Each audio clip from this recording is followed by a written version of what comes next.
പന്ന്യൻ രവീന്ദ്രനെ വയസ്സുകാലത്ത് ഇത്രയും നല്ലൊരു കമ്മ്യൂണിസ്റ്റുകാരനെ, നല്ലൊരു മനുഷ്യനെ അദ്ദേഹത്തെ വയസ്സുകാലത്ത് അവർ നിർബന്ധിച്ച് അവിടെ കൊണ്ട് നിർത്താൻ പാടില്ലായിരുന്നു. അദ്ദേഹത്തിന് താല്പര്യമില്ലായിരുന്നു പാർലമെൻറ്റ് രാഷ്ട്രീയത്തിൽ. എം എൽ എ എന്നുള്ള രീതിയിലുള്ള പണിയേക്കാൾ കൂടുതൽ താല്പര്യം അതിനാണ്. ബേബിയെ പിടിച്ചാൽ കിട്ടത്തില്ല എന്നുള്ള തോന്നൽ വന്നപ്പോൾ പിണറായി അവസാനം ബേബിയെ തോപ്പിക്കാൻ വേണ്ടിയിട്ട് മനഃപൂർവ്വം നടത്തിയാണെന്നുള്ളതാണ് നമുക്കൊക്കെ മനസ്സിലാക്കുന്നത്. നിരീക്ഷിക്കുന്ന ഏതൊരാൾക്കും മനസ്സിലാവും. കോൺഗ്രസിലെ ശശി തരൂർ വിശ്വപൗരനാണെന്നൊക്കെ പറഞ്ഞ് അവകാശപ്പെടുന്നത് ജവഹർലാൽ നെഹ്റുവിന് ശേഷമുള്ള വിശ്വപൗരനാണ്. അതായത് UN കുറേ കാലം പണിയെടുത്തുകൊണ്ടെന്ന് ആരും വിശ്വപൗരനാവത്തില്ല. എന്നാലും ആറ്റിങ്ങൽ എന്ന് പറഞ്ഞ മണ്ഡലത്തിൽ പ്രധാനമന്ത്രി നരേന്ദ്രമോദി തന്നെ നേരിട്ട് പ്രചാരണം ചെയ്യുന്ന മണ്ഡലങ്ങളിലൊന്നാണ്. അപ്പോൾ ഒരു മോദി തരംഗം വലിയ രീതിയിൽ ആഞ്ഞടിക്കുമ്പോൾ അവിടെ ഒരു അനുകൂലമായിട്ടുള്ളൊരു വികാരം ഓൾറെഡി ഉണ്ടാക്കി വെച്ചിട്ടുണ്ട് BJP. വേറെ നല്ല കാൻഡിഡേറ്റിനെ നിർത്തിയാൽ ജയിക്കും. ഈ രാജ്ഭവനിൽ തന്നെ അവിടെ നിർത്തിയിരുന്നെങ്കിൽ ജയിക്കുമായിരുന്നു. കാരണം മുകേഷിനോട് ആളുകൾക്ക് താല്പര്യം ഉണ്ടായിട്ടില്ല. ഇപ്പുറത്ത് അതിനേക്കാളും കൊള്ളാത്തൊരു ബിന്ദുകൃഷ്ണനെ നിർത്തി. അതിൻ്റെ പ്രശ്നമാണ് BJPക്ക് അകത്തെ ഏറ്റവും മോശപ്പെട്ട പ്രവണതകളുള്ള നേതാക്കന്മാരിൽ ഒരാളാണ് ശോഭാ സുരേന്ദ്രൻ. KC വേണുഗോപാലാണ് ഈ പ്രസ്ഥാനത്തെ രാഹുൽ ഗാന്ധിയെ കൊണ്ടുവന്ന് കുഴിച്ചടിച്ചിട്ട് ഇവൻ്റെ ഉപദേശമാണ് ഈ പ്രസ്ഥാനത്തെ ഇല്ലാതാക്കുന്നത്. പ്രചരണം നിലനിൽക്കുന്നുണ്ട്. നമ്മളെ മണിയാശാൻ്റെ ഭാഷയെ പറഞ്ഞ എന്നാ ഉണ്ടാക്കാനോ ഒന്നും ഉണ്ടാക്കാൻ പറ്റില്ല. സംഘികൾ പറഞ്ഞു പ്രചരിപ്പിക്കുന്ന സുജയ പാർവതി, മലയാളത്തിൻ്റെ ഉണ്ണിയാർച്ച എന്നൊക്കെ പറഞ്ഞിട്ട് പറയുന്നുണ്ട്. ഒരു മുമ്പല്ല. ഇന്ത്യയുടെ ലോക്സഭാ തെരഞ്ഞെടുപ്പിന്റെ ഫലം ജൂൺ 4 പുറത്തു വരാനിരിക്കെ കേരളത്തിലെ ലോക്സഭാ മണ്ഡലങ്ങളിലെ സാധ്യതകൾ, പ്രത്യേകിച്ച് ആറ്റിങ്ങൽ മുതൽ ചാലക്കുടി വരെയുള്ള ലോക്സഭാ മണ്ഡലങ്ങളിലെ വിജയ സാധ്യതകളും നമ്മൾ വിലയിരുത്തുന്നു. നമ്മോടൊപ്പം ചേരുന്നത് രാജൻ ജോസഫാണ്. രാജേട്ടാ, അപ്പോൾ ആദ്യം നമുക്ക് ആറ്റിങ്ങലിൽ നിന്ന് തുടങ്ങാം. എങ്ങനെയാണ് ആറ്റിങ്ങൽ മണ്ഡലത്തിലെ ഒരു സാധ്യത? പ്രത്യേകിച്ച് കേന്ദ്രമന്ത്രി V മുരളീധരൻ, അതോടൊപ്പം CPMന്റെ ജില്ലാ സെക്രട്ടറി V ജോയ്, കൂടാതെ അടൂർ പ്രകാശ്, അങ്ങനെ 3 പ്രബലരായ സ്ഥാനാർത്ഥികളുള്ള ഒരു മണ്ഡലമാണ് ആറ്റിങ്ങൽ. അപ്പോൾ ആറ്റിങ്ങലിൽ നിന്ന് തുടങ്ങാം. ആറ്റിങ്ങലിനെ സംബന്ധിച്ചിടത്തോളം കഴിഞ്ഞ തവണ അവിടെ അതായത് ഇപ്പോൾ തിരുവനന്തപുരം മണ്ഡലം പോലെ തന്നെ BJPക്ക് ശക്തമായ സ്വാധീനമുള്ള കുറേ പ്രദേശങ്ങളൊക്കെയുള്ള മണ്ഡലമാണ്. കഴിഞ്ഞ തവണ ഇപ്പോൾ തിരുവനന്തപുരം ജില്ലയ്ക്കകത്ത് നിയമസഭയിൽ തന്നെ ശോഭ മത്സരിക്കുന്നു, മുരളീധരൻ മത്സരിക്കുന്നു, കുമ്മനം മത്സരിക്കുന്നു, ഒക്കെ മത്സരിച്ചത് ജില്ലയിൽ നിന്നാണ്. അതുകൊണ്ട് തന്നെ ഏറെ സാധ്യതകളുള്ള മണ്ഡലമാണ്. ഏറ്റവും 3 മുന്നണികൾക്കും അവർക്ക് കിട്ടാവുന്ന ഏറ്റവും മികച്ച സ്ഥാനാർത്ഥികളെ നിർത്തിയിരിക്കുന്നു. ജോയി ആണെങ്കിലും 2ാം ടൈമിലും MLA ആയി, CPMന്റെ ജില്ലാ സെക്രട്ടറിയായി, വിഭാഗീയത പ്രവർത്തനങ്ങളൊക്കെ ഏറ്റവും ശക്തമായിരുന്ന തിരുവനന്തപുരം ജില്ലയിൽ സർവ്വസ്വീകാരനായിട്ടുള്ള വ്യക്തിയാണ് V ജോയി. അതിൽ സംശയമൊന്നുമില്ല. ജോയിയുടെ ഇമേജ് കളയാൻ വേണ്ടി കൊണ്ടുപോയി ഇപ്പോൾ നിർത്തിയേക്കുകയാണ്. അടൂർ പ്രകാശ് കുറേ കാലം കോന്നിയിൽ തുടർച്ചയായി മത്സരിച്ചിരുന്ന ആളാണ്. ഏത് തെരഞ്ഞെടുപ്പിൽ എങ്ങനെ ജയിക്കണം നന്നായിട്ട് അറിയാവുന്ന ആളാണ്. മന്ത്രിയായിരുന്നു, സംസ്ഥാന മന്ത്രിയായിരുന്നു. നിലവിൽ MLA ആയിരിക്കുമ്പോഴാണ് 2019 അദ്ദേഹം ആറ്റിങ്ങൽ പോയിട്ട് ലോക്സഭയിലേക്ക് മത്സരിക്കും. അടൂർ എന്ന പേരും വെച്ച് ആറ്റിങ്ങൽ പോയി MP ആയ. അതെ, അടൂർ എന്ന പേര് വെച്ചിട്ട് കോന്നി പോയിട്ട് MLA ആയ ആളാണ്, മന്ത്രിയായ ആളാണ് പലതവണ. അടൂർ പ്രകാശിന് കിട്ടിയ വോട്ടുകൊണ്ടാണ് കോന്നിയിൽ ജയിച്ചത്. അടൂർ പ്രകാശ് മാറിക്കഴിഞ്ഞപ്പോൾ അടൂർ പ്രകാശിന് ഇഷ്ടമുള്ള സ്ഥാനാർത്ഥിയെ നിർത്താൻ പറഞ്ഞപ്പോൾ നിർത്താതെ ഇവരാരെയും പിടിച്ച് നിർത്തി 8 നിലയിൽ പൊട്ടിപ്പോയി. ജനീഷ് കുമാർ അവിടെ നിന്ന് മത്സരിച്ച് വിജയിച്ചു. അങ്ങനെ MLA ആയി. അടൂർ പ്രകാശ് തോറ്റതിന് ശേഷം മാറിയതിന് ശേഷം 19 തെരഞ്ഞെടുപ്പിലും 21 പൊതു തെരഞ്ഞെടുപ്പിലും ആ സീറ്റ് CPM നിലനിർത്തി. അടൂർ പ്രകാശ് ഇവിടെ നിന്ന് അവിടെ പോയിട്ട് ആറ്റിങ്ങിൽ നിന്ന് പോയിട്ട് സിറ്റിംഗ് MP ആയിട്ടുള്ള സമ്പത്തിനെ തോപ്പിച്ചിട്ടാണ് ജയിച്ചു വരുന്നത്. കഴിഞ്ഞ തവണ അവിടെ ശോഭാ സുരേന്ദ്രൻ നന്നായിട്ട് വോട്ട് പിടിച്ചിട്ടുണ്ട്. 3 മുന്നണിക്ക് കിട്ടാവുന്ന ഏറ്റവും മികച്ച സ്ഥാനാർത്ഥികൾ. അടൂർ പ്രകാശ് ബെസ്റ്റ് കാൻഡിഡേറ്റാണ്. V മുരളീധരൻ ആ മണ്ഡലത്തിലേക്ക് BJPക്ക് നിർത്താൻ പറ്റുന്ന ഏറ്റവും മികച്ച മന്ത്രിയാണ്. ഒരാൾ സിറ്റിംഗ് MP, ഒരാൾ കേന്ദ്രമന്ത്രി, ഒരാൾ സിറ്റിംഗ് MLA. ആ രീതിയിലുള്ള സവിശേഷതകളൊക്കെ ഉണ്ട്. 3 പേരും 3 പാർട്ടിയുടെയും പ്രധാനപ്പെട്ട മുഖങ്ങളുമാണ്. പക്ഷേ എന്തു തന്നെയായിരുന്നാലും മുരളീധരൻ ഒരു 3 ലക്ഷം വോട്ട് വരെ പിടിച്ചാൽ അത്ഭുതപ്പെടാനില്ല എന്നൊരു സ്ഥിതിയുണ്ട്. മുരളീധരൻ പിടിക്കുന്ന വോട്ടുകൾ UDFൻ്റെ വോട്ടുകൾ അധികം പിടിക്കാൻ കഴിയില്ല. കാരണം അടൂർ പ്രകാശിൻ്റെ ഇപ്പോൾ നായർ വോട്ടുകൾ പോലും ആ രീതിയിലേക്ക് വല്ലാതെ അങ്ങോട്ട് BJPക്ക് ബാക്കിയുള്ളിടത്തൊക്കെ ഉണ്ടെങ്കിലും ഭരണവിരുദ്ധ തരംഗം എന്ന് പറഞ്ഞ സാധനമുണ്ട്. കാരണം BJP വിജയസാധ്യത വെച്ച് പുലർത്തുന്ന മണ്ഡലമൊന്നുമല്ല. ആറ്റിങ്ങൽ A ക്ലാസ് മണ്ഡലമാണ്. പക്ഷേ എന്നാൽ തന്നെ വിജയസാധ്യത വെച്ചിട്ട് നിൽക്കുന്നില്ല. പരമാവധി വോട്ട് പിടിക്കുക. നിയമസഭയിൽ തെരഞ്ഞെടുപ്പ് ശോഭാ സുരേന്ദ്രൻ ഉണ്ടാക്കി വെച്ചൊരു ഇമ്പാക്റ്റ് അവിടെ ഉണ്ട്. അവിടെ നിന്ന് അതുകൊണ്ട് മുരളീധരൻ്റെ വഴി വളരെ എളുപ്പമാണ്. പക്ഷേ അദ്ദേഹം 5 വർഷക്കാലം അവിടെ പ്രവർത്തിച്ചു. കാരണം നേരത്തെ സൂചനയുണ്ടായിരുന്നു അദ്ദേഹം അവിടെ ആണെന്നുള്ളത്. തിരുവനന്തപുരത്തേക്ക് നിൽക്കണം എന്നൊക്കെയുള്ള ആഗ്രഹമൊക്കെ ഇടക്കാലത്ത് അദ്ദേഹത്തിനുണ്ടായിരുന്നു. പക്ഷേ അത് നടക്കില്ല എന്നുള്ളത് ഏറെക്കുറെ ബോധ്യമായിരുന്നു. കാരണം ഇവിടെ വേറെ ആരെങ്കിലും വരുമോ, ഒരുപക്ഷെ നിർമ്മല സീതാരാമനോ S ജയശങ്കറോ പോലെയുള്ളവർ വരെ വരും. നരേന്ദ്രമോദിയുടെ പേര് വരെ ഉയർന്നു വന്നിരുന്ന ഒരു സമയത്ത്. കഴിഞ്ഞ തവണ കുമ്മനം രാജശേഖരൻ, എനിക്ക് തോന്നുന്നത് കുമ്മനമാണല്ലോ തിരുവനന്തപുരത്ത് നിന്ന്, കുമ്മനം 3,16,000 വോട്ട് പിടിച്ചു നിൽക്കുന്നു. അതിന് മുമ്പ് രാജഗോപാൽ നിന്നപ്പോഴും 2ാം സ്ഥാനത്തെത്തി. അപ്പോൾ തുടർച്ചയായിട്ടുള്ള തെരഞ്ഞെടുപ്പുകളിൽ 2ാം സ്ഥാനത്തെത്തുന്നു. കഴിഞ്ഞ തവണ C ദിവാകരൻ മുൻ മന്ത്രിയാണ്, സിറ്റിംഗ് MLA ആയിരിക്കുമ്പോൾ അദ്ദേഹത്തെ പിടിച്ചു നിർത്തിയിട്ട് പോലും CPIക്ക് ക്ലച്ച് പിടിച്ചില്ല.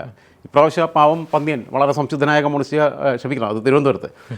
ആറ്റിങ്ങലിനെ കുറിച്ച് പറയാം. ആറ്റിങ്ങലിൽ ഇത്തവണ അടൂർ പ്രകാശ് ഈ ഭരണവിരുദ്ധ തരംഗത്തിൻ്റെയൊക്കെ പുറത്ത് പ്രത്യേകിച്ചും ഇടവ വോട്ടുകൾ അദ്ദേഹത്തിന് നന്നായിട്ട് നിലനിർത്താൻ അറിയാം. എന്തായിരുന്നാലും അടൂർ പ്രകാശ് തന്നെ വീണ്ടും ജയിക്കും എന്ന് തന്നെയാണ് ഞാൻ വിശ്വസിക്കുന്നത്. 2ാം സ്ഥാനത്ത് ആരെത്തുമെന്ന കാര്യത്തിൽ കൺഫ്യൂഷനുണ്ട് അവിടെ. കാരണം ഒരു പക്ഷേ തിരുവനന്തപുരത്തൊക്കെ സംഭവിച്ചതുപോലെയുള്ള ഒരു 2014 19 സംഭവിച്ച പോലെ BJP പക്ഷേ 2ാം സ്ഥാനത്തെത്തിയാൽ അത്ഭുതപ്പെടാനില്ല. എന്നാലും ആറ്റിങ്ങൽ എന്ന് പറഞ്ഞ മണ്ഡലത്തിൽ പ്രധാനമന്ത്രി നരേന്ദ്രമോദി തന്നെ നേരിട്ട് പ്രചാരണം ചെയ്യുന്ന മണ്ഡലങ്ങളിലൊന്നാണ്. അപ്പോൾ ഒരു മോദി തരംഗം വലിയ രീതിയിൽ ആഞ്ഞടിക്കുമ്പോൾ അവിടെ ഒരു അനുകൂലമായിട്ടുള്ളൊരു വികാരം ഓൾറെഡി ഉണ്ടാക്കി വെച്ചിട്ടുണ്ട് BJP. അല്ല, ഞാൻ പറയട്ടെ, BJPക്ക് വിജയസാധ്യത കാണാവുന്നൊരു മണ്ഡലമല്ല അതെന്തായിരുന്നാലും. അത് ഫാക്റ്റാണ്. കാരണം എന്താണെന്ന് വെച്ചാൽ അതിൻ്റെ ഒരു നമുക്ക് പിന്നെ ഈ സോഷ്യൽ എഞ്ചിനീയറിങ്ങിനകത്ത് ഒരുപാട് വിഷയങ്ങളുണ്ട്. ഇപ്പോൾ ഇലക്ഷനുമായിട്ടൊക്കെ ബന്ധപ്പെട്ട് വരുമ്പോൾ ഒരുപാട് കാര്യങ്ങളുണ്ട്. അടൂർ പ്രകാശ് ഫിറ്റാണ്. അതേപോലെ തന്നെ ജോയി ആൾ നല്ല ആളാണ്. പക്ഷേ എന്തൊക്കെ പറഞ്ഞാലും പിന്നെ അവസാന ഘട്ടത്തിൽ അടൂർ പ്രകാശ് വീണ്ടും ആ മണ്ഡലത്തിൽ നിന്ന് വിജയിക്കും. ആരൊക്കെ തമ്മിലാണ് അപ്പോൾ മത്സരം നടക്കുന്നത്? ഇവിടെ ആരൊക്കെ 3 പേരും തമ്മിൽ തന്നെയാണ് മത്സരം. അതിനകത്ത് സംശയമൊന്നുമില്ല. 3 പേരും ചിത്രത്തിൽ നിറഞ്ഞു നിൽക്കുകയാണ്. യാതൊരു സംശയമില്ല. നല്ല ടൈറ്റ് ഫൈറ്റാണ് ഉള്ളത്. പക്ഷേ അടൂർ പ്രകാശ് പിന്നെ ജയിച്ച് കയറും എന്നാണ് എൻ്റെ ഒരു നിഗമനം. അടുത്ത ലോക്സഭാ മണ്ഡലം തിരുവനന്തപുരമാണ്. കേരളത്തിൻ്റെ തലസ്ഥാന മണ്ഡലമാണ്. കഴിഞ്ഞ 2 ടൈമിൽ ശശി തരൂർ പ്രതിനിധീകരിച്ച മണ്ഡലമാണ്. 3 തവണ. അപ്പോൾ ഇത്തവണ രാജീവ് ചന്ദ്രശേഖർ എന്ന് പറയുന്ന കേന്ദ്ര സഹമന്ത്രി, അദ്ദേഹം ബാംഗ്ലൂരുവിൽ നിന്ന് തിരുവനന്തപുരം നഗരത്തിലേക്ക് എത്തുമ്പോൾ അദ്ദേഹത്തിൻ്റെ വിജയ സാധ്യതകൾ? അല്ല, അദ്ദേഹം മലയാളിയാണ്. പക്ഷേ അദ്ദേഹത്തിൻ്റെ ബിസിനസ്സുകളും ബാക്കിയുള്ളതൊക്കെ ബാംഗ്ലൂർ കേന്ദ്രീകരിച്ചായിരുന്നു എന്നുള്ളതാണ്. കർണാടകയിൽ നിന്നുള്ള രാജ്യസഭാംഗമായിരുന്നു. കേരളത്തിൽ നിന്ന് എന്തായാലും ആര് രാജ്യസഭാംഗങ്ങളാക്കാൻ പറ്റില്ല. അവർ അൽഫോൺസ് കണ്ണന്താനത്തിനെ പുറത്തുനിന്നാണ് ആക്കിയത്, വി മുരളീധരനെ പുറത്തുനിന്നാണ് ആക്കിയത്, ഒ രാജഗോപാലിനെ പുറത്തുനിന്നാണ് ആക്കിയത്. കേരളത്തിലല്ലാതെ അവർക്ക് MLA വരുന്നില്ലാത്തതുകൊണ്ട് അതുകൊണ്ടാണ് കർണാടകയിൽ നിന്ന് കൊണ്ടുവന്നത്. കേരളത്തിൽ അവർക്ക് നിയമസഭയിൽ ഒരു MBA പിന്നെ രാജ്യസഭയിലേക്ക് അയക്കാൻ പറ്റുന്ന അംഗബലം ഉണ്ടായിരുന്നെങ്കിൽ സ്വാഭാവികമായിട്ട് കേരളത്തിൽ നിന്ന് വന്നേനെ. അപ്പോൾ രാജീവ് ചന്ദ്രശേഖർ കേന്ദ്ര സഹമന്ത്രിയാണ്. ആ രീതിയിൽ പിന്നെ രാജീവ് ചന്ദ്രശേഖറിൻ്റെ മീഡിയ മേഖലയിൽ പിന്നെ രാജാവാണ്. അപ്പോൾ അദ്ദേഹം പിന്നെ പല രീതിയിലുള്ള ടൂൾസ് യൂസ് ചെയ്യാൻ അറിയാം. അദ്ദേഹത്തിന് സോഷ്യൽ മീഡിയയുടെ ഒരു പിന്നെ സാധ്യത ഏറ്റവും മനോഹരമായിട്ട് ഉപയോഗപ്പെടുത്തിയിട്ടുള്ള ആളാണ് രാജീവ്. പിന്നെ രാജീവ് വലിയ സമ്പന്നനാണെങ്കിലും പൈസയുടെ കൊഴുപ്പ് വല്ലാതെ തുടക്കത്തിലേക്ക് കാണിച്ചില്ല. വളരെ സൈലൻറ്റ് വർക്കായിരുന്നു. പിന്നെ അവിടെ 3 സ്ഥാനാർത്ഥികൾ ഈ പറഞ്ഞ പോലെ ആറ്റിങ്ങിൽ പറഞ്ഞ പോലെ നല്ല കാൻഡിഡേറ്റ്സാണ്. കോൺഗ്രസിലെ ശശി തരൂർ വിശ്വപൗരനാണെന്നൊക്കെ പറഞ്ഞ് അവകാശപ്പെടുന്നത് ജവഹർലാൽ നെഹ്റുവിന് ശേഷമുള്ള വിശ്വപൗരനാണ്. അതായത് UN കുറേ കാലം പണിയെടുത്തുകൊണ്ടൊന്നും ആരും വിശ്വപൗരനാവത്തില്ല. പുള്ളിയോട് കോൺഗ്രസ്സുകാർക്ക് തന്നെ വലിയ അതൃപ്തിയുണ്ട്. കാരണം പ്രത്യേകിച്ചും ഈ രാഹുൽ ഗാന്ധിയുടെ സ്വന്തം സ്ഥാനാർത്ഥിയായിട്ടുള്ള KC വേണുഗോപാലിൻ്റെ സ്വന്തം സ്ഥാനാർത്ഥിയായിട്ടുള്ള മല്ലികാർജ്ജുൻ ഖാർഗെക്കെതിരെ AICC പ്രസിഡന്റ് സ്ഥാനത്തേക്ക് മത്സരിക്കുകയും കേരളത്തിലെ മുഖ്യമന്ത്രി സ്ഥാനത്തിന് റെഡിയായിട്ട് കുപ്പായി വിട്ട് നിൽക്കുകയും ചെയ്യുന്ന ഒരാളെന്നുള്ള രീതിയിൽ 2026 കേരളത്തിൽ മുഖ്യമന്ത്രി ആവണമെന്നാണ് പുള്ളിയുടെ ആഗ്രഹം. അതിന് വേണ്ടിയിട്ട് പറ്റുന്ന രീതിയിലുള്ള പ്ലാറ്റ്ഫോം ഒരുക്കാൻ വേണ്ടി വിവിധ സാമുദായിക നേതാക്കന്മാരുടെയും ബാക്കിയുള്ളവരുടെയൊക്കെ മതമേലധ്യക്ഷന്മാരുടെയൊക്കെ അടുത്ത് പോവുകയും അവർ ഭയങ്കര സ്വീകാര്യത കിട്ടുകയും മുസ്ലിം ലീഗ് പോലും അദ്ദേഹത്തെ നന്നായിട്ട് പിന്നെ ബൂസ്റ്റ് ചെയ്യുകയൊക്കെ ചെയ്തിരുന്നു. പക്ഷേ ഹമാസ് ഐക്യദാർഢ്യ റാലിയിൽ ഹമാസിനെതിരെ അദ്ദേഹം നടത്തിയ പാലസ്തീൻ ഐക്യദാർഢ്യ റാലി അല്ല, ഈ തീവ്രവാദികൾക്ക് ഐക്യദാർഢ്യം പ്രഖ്യാപിച്ചിട്ട് അവന്മാർ നടത്തിയത്. അത് ലീഗിൻ്റെ റാലിയിൽ മുഖ്യ പ്രഭാഷകനായിട്ട് ഇദ്ദേഹത്തെ വിളിച്ചു. വേറെ VD സതീശനുണ്ട്, K സുധാകരനുണ്ട്, KC വേണുഗോപാലുണ്ട്. ഇവരൊക്കെ ജീവിച്ചിരിക്കെ ഇദ്ദേഹത്തെ വിളിച്ചു, സ്പേസ് കൊടുത്തു. പക്ഷേ അദ്ദേഹം ഹമാസിൻ്റേതും തീവ്രവാദ പ്രവർത്തനമാണ് എന്ന് പറഞ്ഞുകൊടുകൂടിയിട്ട് അവർക്ക് ചെറിയൊരു പ്രശ്നമൊക്കെ ഉണ്ടായിരുന്നു. എന്നാലും മുസ്ലിം ലീഗിന് പിന്നെ കാര്യമായിട്ട് അവിടെ വോട്ടൊന്നുമില്ല, അതുകൊണ്ടായ ഒരു വിഷയമല്ല.